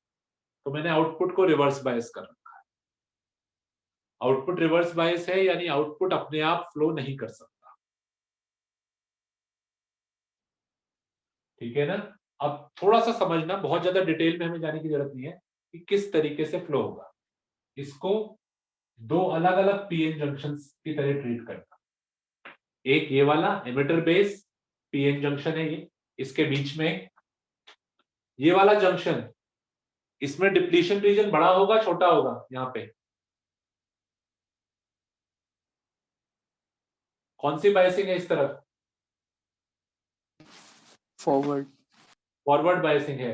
ये एन वाला नेगेटिव से जुड़ा हुआ है और पी वाला पॉजिटिव से जुड़ा हुआ है। ध्यान से देखो, this N is connected to negative and this P is connected to positive. कौन सी बायसिंग होगी इधर? Forward, reverse? Forward. Forward biasing में डिप्लीशन रीजन छोटा इंक्रीज होता है। छोटा हो जाता है और खत्म हो जाता है, तो इलेक्ट्रॉन्स फ्लो कर सकते हैं। तो मैं इसको ग्रीन कलर से शो कर रहा हूं, ग्रीन कलर से शो कर रहा हूं, ग्रीन लाइट है, यानी इलेक्ट्रॉन्स फ्लो कर सकते हैं, यानी ये इलेक्ट्रॉन्स एन वाले अब पी में जा सकते हैं। क्योंकि फॉरवर्ड बायसिंग है। पी डायोड का फॉरवर्ड बायसिंग रिकॉल करिए, ये आपका एन टाइप है और ये पी टाइप है। जब फॉरवर्ड बायसिंग करी, डिप्लीशन रीजन खत्म हो गया, अब ये इलेक्ट्रॉन्स जंप करके दूसरी तरफ जा सकते हैं क्योंकि now there is no barrier. तो ऐसे ही फॉरवर्ड बायसिंग करने पर ये लोग आगे चले। अच्छा, अब क्या उधर से भी इलेक्ट्रॉन इधर आ सकते हैं? थोड़ा सा सोचना, क्या वहां से इलेक्ट्रॉन इधर आ सकते हैं? तो उसके लिए इसको इग्नोर करो, उधर वाला सर्किट पढ़ते। एन जो है वो पी से जुड़ा हुआ है और पी जो है वो एन से जुड़ा हुआ है, यानी यहां पर रिवर्स बायसिंग हुई है। रिवर्स बायसिंग हुई हुई है, इसको मैं रेड कलर से शो कर रहा हूं, यानी वहां से फ्लो इधर नहीं होगा, वहां का इलेक्ट्रॉन इधर नहीं आएगा। मैं फ्लो चाहता हूं इनपुट से आउटपुट की तरफ, ना कि ऐसा हो कि आउटपुट से इनपुट की तरफ। तो वहां से मैंने रोका हुआ है। कैसे रोका हुआ है? Reverse biasing. रिवर्स बायसिंग करेंगे तो वहां का इलेक्ट्रॉन यहां नहीं आएगा। अच्छा, तो हो क्या रहा है देखो, लॉजिक समझो। यहां पर फ्लो करके इधर गए क्योंकि यहां फॉरवर्ड बायसिंग। इस करंट को हम बोलते हैं IE, emitter current. E stands for emitter. Emitter में जो चार्ज का फ्लो हुआ, that is called as the emitter current. अब जो इलेक्ट्रॉन यहां पहुंचे, जब मैंने आपको बताया था ये इलेक्ट्रॉन यहां जाते हैं और यहां जाके होल्स के साथ कंबाइन करते, ये बताया था मैंने। पर अब देखिए थोड़ा सा फर्क है, यहां बेस रीजन जानबूझ के बहुत ही पतला रखा गया। Base is very thin and less doping. Base reason जानबूझ के बहुत पतला है और वहां डोपिंग भी बहुत कम है, यानी वहां पर, फिगर को मैं और क्लियर कर देता हूं, देखो तो कहोगे। ध्यान देना, ये NPN टाइप का था, ये N था, ये P था, ये यहां तो अच्छी तरीके से डोपिंग करी हुई। N टाइप है, N टाइप में इलेक्ट्रॉन्स, बीच में बेस जो है उसमें डोपिंग बहुत ही कम करी हुई, यानी बोरॉन बहुत कम था। Base is very thin and has less doping. और ये आपका कलेक्टर है। कलेक्टर में मॉडरेट डोपिंग है, ना बहुत ज्यादा ना बहुत कम, it has moderate doping. It has very less doping and it has very high doping. यहाँ पे डोपिंग सबसे ज्यादा है। इस बात को भी लिख लो, थ्योरी क्वेश्चन बन सकता है। Emitter has very heavy doping, यानी डोपिंग यानी नाइट्रोजन बहुत ज्यादा डाला हुआ है। Base has least doping and collector has moderate doping. ये सब हमने सोच के करा है। अब देखिए क्या हुआ होगा, जैसे ही आप लोग यहाँ फॉरवर्ड बायसिंग करेंगे, ये पीएन जंक्शन का डिप्लीशन रीजन छोटा हो जाएगा और ये इलेक्ट्रॉन्स जंप करके पी की साइड जाना चाहिए। लेट अस से 1 2 3 4 5 और 6 इलेक्ट्रॉन। जैसे ही आपका बैरियर खत्म हुआ, ये इलेक्ट्रॉन्स जंप कर गए एमिटर से बेस में। एमिटर को हम लोग एमिटर इसीलिए बोल रहे हैं, एमिट कर रहा है। अब जब ये लोग बेस में पहुंचे तो बेस में इन्होंने देखा बोरॉन के दो ही बोरॉन है। यहां हमारे पास 6 नाइट्रोजन एटम थे, हर नाइट्रोजन के पास एक एक एक्स्ट्रा इलेक्ट्रॉन हो रहा था। वो 6 के 6 इलेक्ट्रॉन कूद गए, बोरॉन के पास जाना चाहते थे। पर जब वो वहां पहुंचे, उन्होंने देखा यहाँ तो 2 ही बोरॉन है और पीछे से 6 इलेक्ट्रॉन आ रहे थे। सब बोरॉन के पास जाना चाहते थे पर बोरॉन 2 ही है। तो 2 रिकॉम्बिनेशन तो हो जाएंगे, यहाँ 2 इलेक्ट्रॉन्स तो रिकम्बाइन कर गए, पर जो बाकी 4 बचेंगे, जो बाकी 4 इलेक्ट्रॉन बचे, वो आगे की तरफ खिंच गए।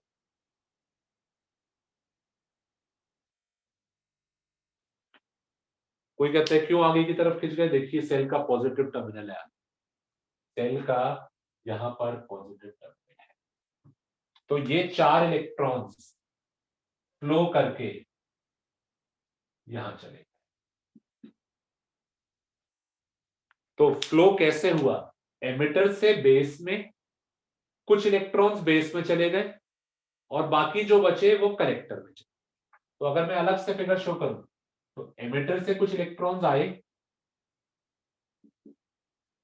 कुछ बेस में चले गए और बाकी जो बचे वो कलेक्टर में। जैसे हमारे एग्जांपल में एमिटर में से 6 इलेक्ट्रॉन आए थे, बेस में 2 चले गए और बाकी 4 कलेक्टर में चले गए। पर अगर मुझे करंट की डायरेक्शन शो करनी होगी ना, तो मैं करंट की डायरेक्शन ये शो नहीं करूं, क्योंकि ये तो इलेक्ट्रॉन का फ्लो हुआ है। इस डायग्राम में अगर ये एरोज आप बना रहे हो, ये इलेक्ट्रॉन का फ्लो शो कर रहे हैं। करंट की जो डायरेक्शन होगी वो इसके ऑपोजिट होगी। करंट आप इस तरफ शो करो,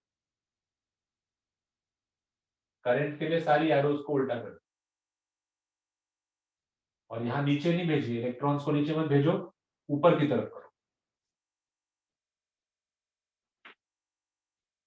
तो ये है आपका एमिटर करंट, ये है आपका बेस करंट और ये है कलेक्टर करंट।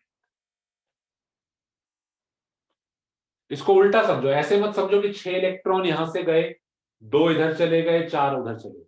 करंट की बात करेंगे तो उल्टा, यहां से 4 करंट आया, यहां से 2 करंट आया, यहां से करंट आ रहा है 4, यहां से करंट आ रहा है 2 और ये दोनों मिलाकर इधर करंट बन गया 6। तो इस एग्जांपल के हिसाब से हमारा बेस करंट 2 है, कलेक्टर करंट 4 है और एमिटर करंट 6। और एक फॉर्मूला जो हम यूज कर सकते हैं वो है IE is equal to IB plus IC। Emitter current is equal to base current plus collector current.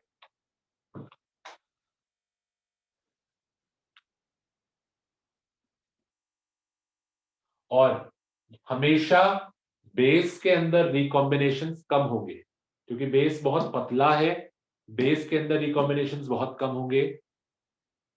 Collector के अंदर, कलेक्टर को नाम कलेक्टर क्यों दे रहे हैं, क्योंकि बाकी बचे हुए इलेक्ट्रॉन्स इसने कलेक्ट करे। एमिटर को एमिटर क्यों बोल रहे हैं, क्योंकि वो सब कुछ स्टार्ट एमिटर ही कर रहा है। एमिटर से गया, कुछ बेस में चला गया, कुछ कलेक्टर में चला गया। तो बेस में हमेशा जो जाएंगे that will be very less, collector में बाकी बचे हुए सारे वहां चले जाए। तो इस पे एक सिंपल न्यूमेरिकल देखते हैं कैसा आता है। किसी को कुछ पूछना है? मैंने एक सिंपल आपको ट्रांजिस्टर में करंट का फ्लो किस तरीके से होता है वो मैंने आपको थोड़ा सा एक आइडिया दिया। कुछ कंसर्न इसमें? सर हमने सर ये कलेक्टर साइड पे सर हमने बैटरी को लगा रखी है। हाँ, बैटरी लगाई हुई है। सर क्यों लगा रखी है? अब यहाँ से कितने इलेक्ट्रॉन थे जो बेस में जंप करे थे? सर 4। नहीं, देखो ना, 1 2 3 4 5 6 कितने इलेक्ट्रॉन थे जो बेस में गए थे? 6। यहां से एमिटर से कितने बेस में गए थे? 6। बेस में हमारे पास होल्स कितने थे बस? सर 2। हाँ, तो 2 तो वहां चलेगा। कितने इलेक्ट्रॉन बचे जो कंबाइन नहीं कर पाए? सर 4। अब वो मैं 4 क्या चाहता हूं, वहीं पड़े रहे? नहीं, वो चाहता हूं मैं कलेक्टर की तरफ आए। अब वो कलेक्टर की तरफ आएंगे क्यों? जब कोई जना उनको अट्रैक्ट करने वाला होगा तो उसको अट्रैक्ट करने के लिए कोई चीज लगाऊंगा ना मैं, वरना तो वो कलेक्टर में आएंगे ही नहीं, क्योंकि कलेक्टर में तो पहले से ही एक्स्ट्रा इलेक्ट्रॉन्स है। कलेक्टर तो एन टाइप का है, उसमें तो पहले से नाइट्रोजन के 5वां इलेक्ट्रॉन है। तो ये बचे, यहाँ पे देखो ना, फिगर को फिर से समझा देता हूँ। ये एमिटर है, ये बेस है, ये कलेक्टर है। ध्यान से फिगर को काउंट भी करके करो। अब ये एमिटर है, बहुत ज्यादा डोपिंग करी हुई, यानी बहुत सारे नाइट्रोजन डाले। बेस में बोरॉन बहुत कम है और कलेक्टर में ठीक है, मॉडरेट है। अब मुझे चाहिए क्या? इन लोगों को इनपुट से आउटपुट में लाना है, इनपुट से आउटपुट में लाना है। तो मैंने क्या करा, मैंने यहां पे फॉरवर्ड बायसिंग कर दी। डिप्लीशन रीजन खत्म हो गया। डिप्लीशन रीजन खत्म हो गया तो ये 6 इलेक्ट्रॉन्स सोचेंगे वहां पे बोरॉन है, वहां पे जगह खाली है, चलो हम लोग वहां चल के बैठते हैं। तो ये लोग यहां से जंप करें, 1 2 3 4 5 6। अब ये लोग खाली जगह देख के भागे थे उधर। सपोज करो ना, तुम एक एग्जांपल देखो, क्लास के बाहर 6-7 बच्चे हैं खड़े हुए हैं, उनको जगह नहीं मिली बैठने की। वहां पे आगे देखते हैं 2 कुर्सियां खाली, वो सब भागे आगे, और 2 कुर्सियों पे तो 2 ही लोग बैठ पाएंगे, पर ये 6 आ गए हैं जो, ये सब बैठ थोड़ी ना पाएंगे वहां पे। इनको तो सिर्फ 2 ही इलेक्ट्रॉन्स के लिए जगह है यहाँ पे, तो इनमें से सिर्फ 2 ही इलेक्ट्रॉन्स यहाँ रिकॉम्बिनेशन कर पाए होल के साथ। बाकी जो 4 खाली बच गए, 1 2 3 4, ये मैं क्या चाहता हूं, ये कहां जाए? ये मैं चाहता हूं आगे जाए कलेक्टर में, और ये सेल रिवर्स बाइसिंग करके मेरी हेल्प कर रहा है। इसका जो पॉजिटिव टर्मिनल है यहाँ पर, क्या वो हेल्प करेगा इन इलेक्ट्रॉन्स को वहां खींचने में? वही तो हेल्प करेगा इनको। रिवर्स बाइसिंग करी हुई है, ये हमारा जंक्शन जो इस साइड वाला है, ये रिवर्स बाइसिंग। तो ये जो सेल है, ये इन इलेक्ट्रॉन्स को आगे खींचने में हेल्प करेगा। अगर मैं यहाँ पे फॉरवर्ड बाइसिंग कर देता इस तरफ भी, तो पता लगता है यहाँ वाले भी इलेक्ट्रॉन इधर आ जाते बेस। इन इलेक्ट्रॉन्स को उधर नहीं भेजना मुझे, मेरे को तो वहां से बल्कि बचे हुए इलेक्ट्रॉन्स आगे बुलाने हैं। तो इसलिए सेल को बाइसिंग इस तरीके से करिए जिससे कि ये 4 इधर आ जाए, और ये जो यहाँ आएंगे ये फिर आगे चले जाएंगे। ठीक है सर अगर हमने सर कलेक्टर साइड पे सर ये सर सेल लगा दिया तो सर फिर हमें आउटपुट मिलेगा कैसे? अभी समझाएंगे ना। अभी पहले ये फ्लो समझ में आया कि तुम्हें 6, यहाँ पे 6 थे, यहाँ पे 2 है, यहाँ पे 4 है, ये समझ में आया? Yes sir. आउटपुट कैसे मिलेगा आप सब देखेंगे। अब कोई कहता है इसमें तो हमें नुकसान हो रहा है उल्टा, इनपुट में हमारा 6 है और आउटपुट में हमारा 4 है। देखो इनपुट साइड करंट कितना है 6 और आउटपुट साइड करंट कितना है 4। क्या एम्पलीफाई हो रहा है इस केस में? No sir. हाँ, तो अभी देखेंगे इसको, थोड़ा सा हम ट्विक करेंगे कि हमें इनपुट में कम रखेंगे, आउटपुट में ज्यादा रखेंगे, इसको थोड़ा सा बदल देंगे। पहले बेसिक फ्लो समझो, फ्लो समझ में आया कैसे हो रहा है? Yes sir. हाँ, अब एक क्वेश्चन मैं आप लोगों को दे रहा हूं और फिर उसके साथ 5 मिनट का हम ब्रेक ले रहे हैं। उसके बाद फिर हम आगे इसको कंटिन्यू करेंगे, इसमें समझेंगे कि ये एम्पलीफाई हमें कब देगा। तो इतने एक क्वेश्चन कर लीजिएगा आप लोग ब्रेक में। तो क्वेश्चन है, assume only 5% recombinations in the base. Assume only 5% recombinations in the base and collector current is equal to 95 equal to 9.5 milliampere. Find IB and IE. ये देखिए, ये क्वेश्चन है आप लोगों के लिए। I am reading the question again. Assume only 5% recombinations are taking place in the base. यानी emitter में से जितने भी कैरियर्स गए उसमें से सिर्फ 5% बेस में गए। 5% बेस में गए तो बचे 95% कहाँ गए बताओ? कलेक्टर। हाँ, तो only 5% go into the base, so the remaining 95% go into the collector. Collector current is 9.5 milliampere. आपको बताना है IE कितना है और IB कितना है। ठीक है, तो इसको कर लीजिएगा। 5 मिनट का हम लोग ब्रेक ले रहे हैं। After that we will continue with.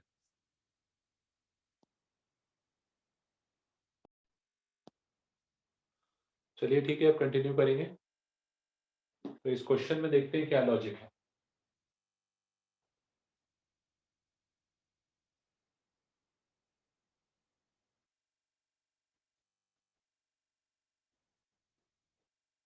आप में से अगर कोई बच्चा बताना चाहता है प्लीज बताइए।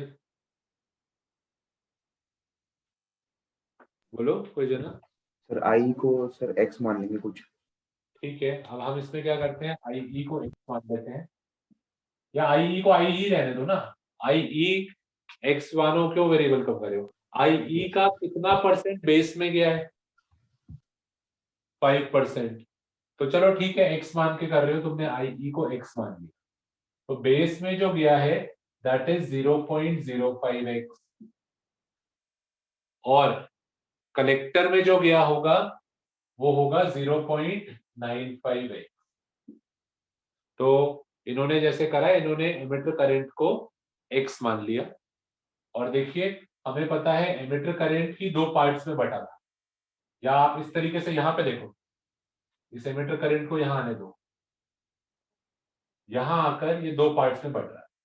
जो एमिटर करंट था इसने उसको x बोल दिया, इसमें से जो बेस में गया दैट इज ओनली 5%, क्वेश्चन में दिया हुआ है 5%, 0.05, और बाकी जो कलेक्टर में गया दैट इज 0.95x। अब उसने हमें कलेक्टर करंट दे रखा, यानी उसने आपको एमिटर करंट नहीं दिया, बेस करंट नहीं दिया, पर हाँ उसने आपको कलेक्टर करंट की वैल्यू दे रखी, यानी 0.95x is equal to 9.5 milli ampere. देखिए कलेक्टर करंट जो कि एमिटर करंट का 95% है, एमिटर करंट को मैंने x माना है, तो कलेक्टर करंट 0.95x है, उसकी वैल्यू उसने दे रखी। तो x यहां से कितना आया सर 1/100 मिली एम्पियर में बता दो ना, 10 मिली एम्पियर। x आ गया 10 मिली, यानी एमिटर करंट जो है that is 10 milli ampere. 10 milli ampere में से कलेक्टर में जो गया 9.5 मिली एम्पियर, 9.5 मिली एम्पियर, और बाकी जो बचा 0.5 मिली एम्पियर वो बेस में चला गया। तो देखिए हमने बेस करंट भी निकाल लिया 0.5 मिली एम्पियर, और एमिटर करंट भी निकाल लिया हमने 10 मिली एम्पियर। तो एक सिंपल चार्ज कैरियर्स का फ्लो कैसे होता है ट्रांजिस्टर में वो हमने आपको बताया, and this is the CB mode. CB mode यानी कॉमन बेस मोड। कोई डाउट किसी को?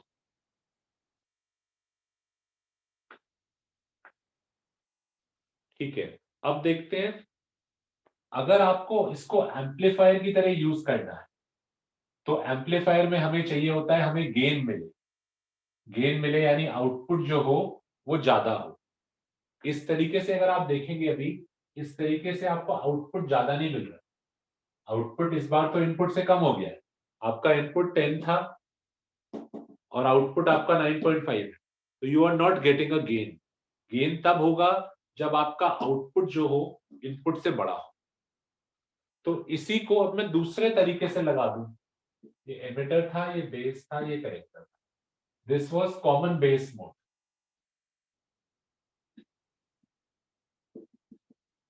इसमें मुझे गेन नहीं मिल रहा, इसमें मेरा आउटपुट जो है वो इनपुट से बड़ा नहीं है, पर इसी को अब मैं दूसरे तरीके से लगा दूं, I use it in the CE mode, common emitter mode, उसमें मुझे गेन मिल जाएगा। कॉमन एमिटर मोड में आप क्या करो, ये जो आपका ट्रांजिस्टर है इसको खड़ा कर दो, ध्यान से देख,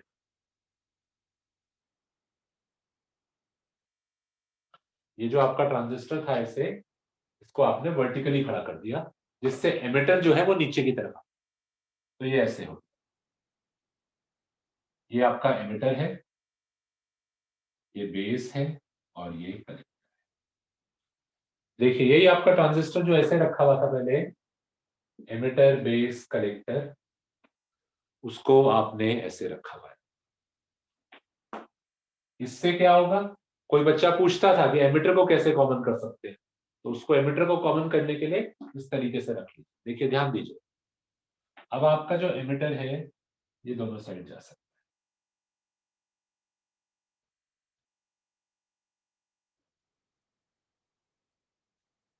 अब देखो ध्यान दो, इनपुट टर्मिनल्स कौन कौन से हैं, इनपुट इज बेस एमिटर, ये हमारा इनपुट है, और आउटपुट है हमारा कलेक्टर एमिटर। एमिटर तो खैर कॉमन है, कॉमन को हम अर्थिंग भी कर देते हैं। तो इनपुट टर्मिनल आपका बेस है, this is my input terminal, और output terminal is the collector. अब अपने को एम्पलीफिकेशन मिलेगा, इसमें we will get a high amplification या हाई गेन मिलेगा। इसी डेटा को देखते हैं, बेस करंट हमारा 0.5 है, बेस करंट हमारा 0.5 है, और बेस हमारा इस बार इनपुट बन गया, और कलेक्टर करंट हमारा 9.5 है, कलेक्टर करंट यानी ये 9, ये हमारा आउटपुट बन गया। अब देखिए आपको करंट में गेन मिल रहा है, your input current is 0.5 and your output current is 9.5। तो यानी आपको इनपुट के मुकाबले आउटपुट में करंट ज्यादा मिल रहा है। इस डिवाइस को आप यूज कर सकते हो as an amplifier. Proper connections कैसे करते हैं वो भी देखते हैं, पर थोड़ा सा इससे इसमें फर्क समझो। इसमें मुझे गेन नहीं मिला था, इसमें मेरा आउटपुट जो था वो इनपुट या ये इनपुट था 10 और आउटपुट था 9.5, उसमें फर्क था, कम हो रहा था। पर यहाँ पे देखो इस तरीके से अगर मैं जोड़ता हूँ तो मुझे एक एम्पलीफिकेशन मिलता है current. Input current is 0.5 and output current is 9.5, यानी 19 टाइम्स। अगर मैं एक टर्म डिफाइन करूं, current gain, I define a term called as current gain is the output current. Output current मेरा कौन सा है? आईसी, कलेक्टर करंट है आईसी, और इनपुट करंट है आईबी, बेस करंट। तो IC by IB, this is called as the current gain या current amplification factor. कितना होगा, कोई जना बताए, what is the current gain this transistor is providing मी?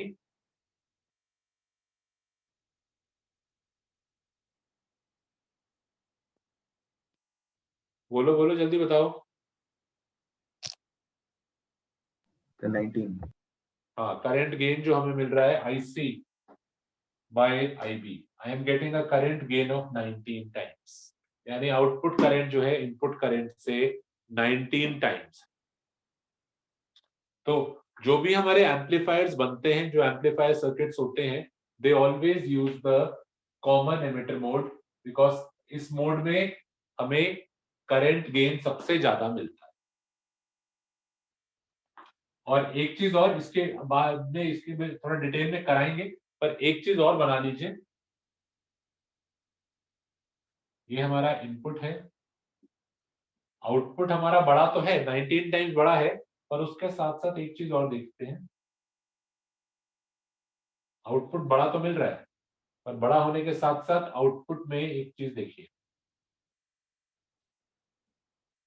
ध्यान दो, इनपुट छोटा है, आउटपुट बड़ा है, but there is a difference. यहाँ पे पहले क्रेस्ट है फिर ट्रफ है, यहाँ पहले ट्रफ है फिर क्रेस्ट, तो there is a phase difference of 180 degree, 180 degree का फेज डिफरेंस। खैर उससे हमें फर्क नहीं पड़ता, हमें फर्क इस बात से इससे फर्क नहीं पड़ता कि पहले क्रेस्ट है फिर ट्रफ है, यहाँ पहले ट्रफ है फिर क्रेस्ट है, दैट मेक्स नो डिफरेंस। हमें सिर्फ फर्क पड़ता है कि इसकी वैल्यू बड़ी होनी चाहिए। तो आउटपुट हमें बड़ा मिल रहा है, पर एक बार उसने क्वेश्चन भी पूछा हुआ है ये जेई में कि इनपुट और आउटपुट में कितने का फेज डिफरेंस होता है। तो इनपुट और आउटपुट में 180 डिग्री का फेज डिफरेंस होता है। ये कहाँ से आया, ये आगे कराया जाएगा आपको, इसके बारे में डिटेल में जब हम पढ़ेंगे ना, जैसे मैंने अभी कॉमन बेस मोड बताया, ऐसे ही जब सीई मोड पढ़ेंगे, सीई मोड में एम्पलीफायर, तो उसमें आपको ये समझ में आएगा कि ये 180 डिग्री का फेज डिफरेंस कैसे आता है। तो इस दिस डायग्राम की क्लियर? ये देखो, ये कॉमन बेस मोड था, बेस दोनों तरफ जा रहा है और यहाँ पर एमिटर दोनों तरफ जा रहा है, पर लॉजिक वही है, फ्लो उसी तरीके से हो रहा है। एमिटर से बेस में गए होंगे, कुछ बेस में रिकॉम्बिनेशन हो गए, बाकी बचे हुए कलेक्टर में चले गए यहाँ। तो बेस करंट, कलेक्टर करंट और एमिटर। इस बार हमारा इनपुट छोटा है क्योंकि बेस पे इनपुट ले रहे हैं, और आउटपुट बड़ा है क्योंकि कलेक्टर पे आउटपुट ले रहे हैं, तो इसलिए हमें यहाँ पर गेन मिल रहा है। तो थ्योरी क्वेश्चन अगर आता है तो आपको पता होना चाहिए कौन सा मोड हम यूज करते हैं, we use the CE mode. इसके बारे में कराएंगे, अभी आज तो इतना टाइम नहीं है, अगली क्लास में इसके बारे में विल डिस्कस इन डिटेल। यहां तक पूछो, इस तक, यहां तक अब अगर कोई डाउट है तो पूछो एक बार।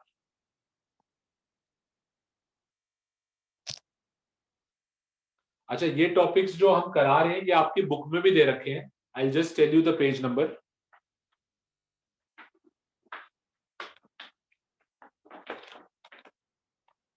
आप वहां से भी रिवाइज कर सकते हैं एक बार। पेज 374 एक बार खोल लीजिए।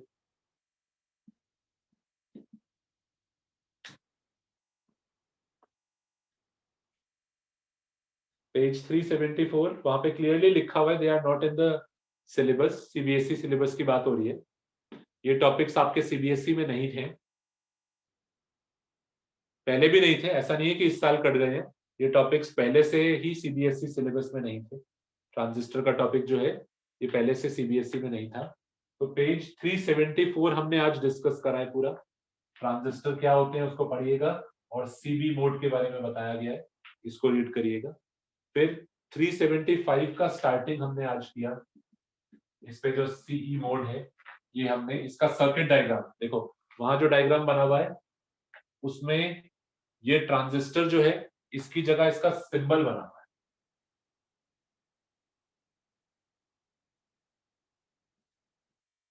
आपने पढ़ा था इस टाइप का सिंबल होता है, ठीक है ना। ये बीच में बेस होता है, ये एमिटर है, ये कलेक्टर है। कोई जना मेरे को बताएगा वो कौन से टाइप का ट्रांजिस्टर यूज करा हुआ है उसने? इज इट एनपीएन और पीएनपी?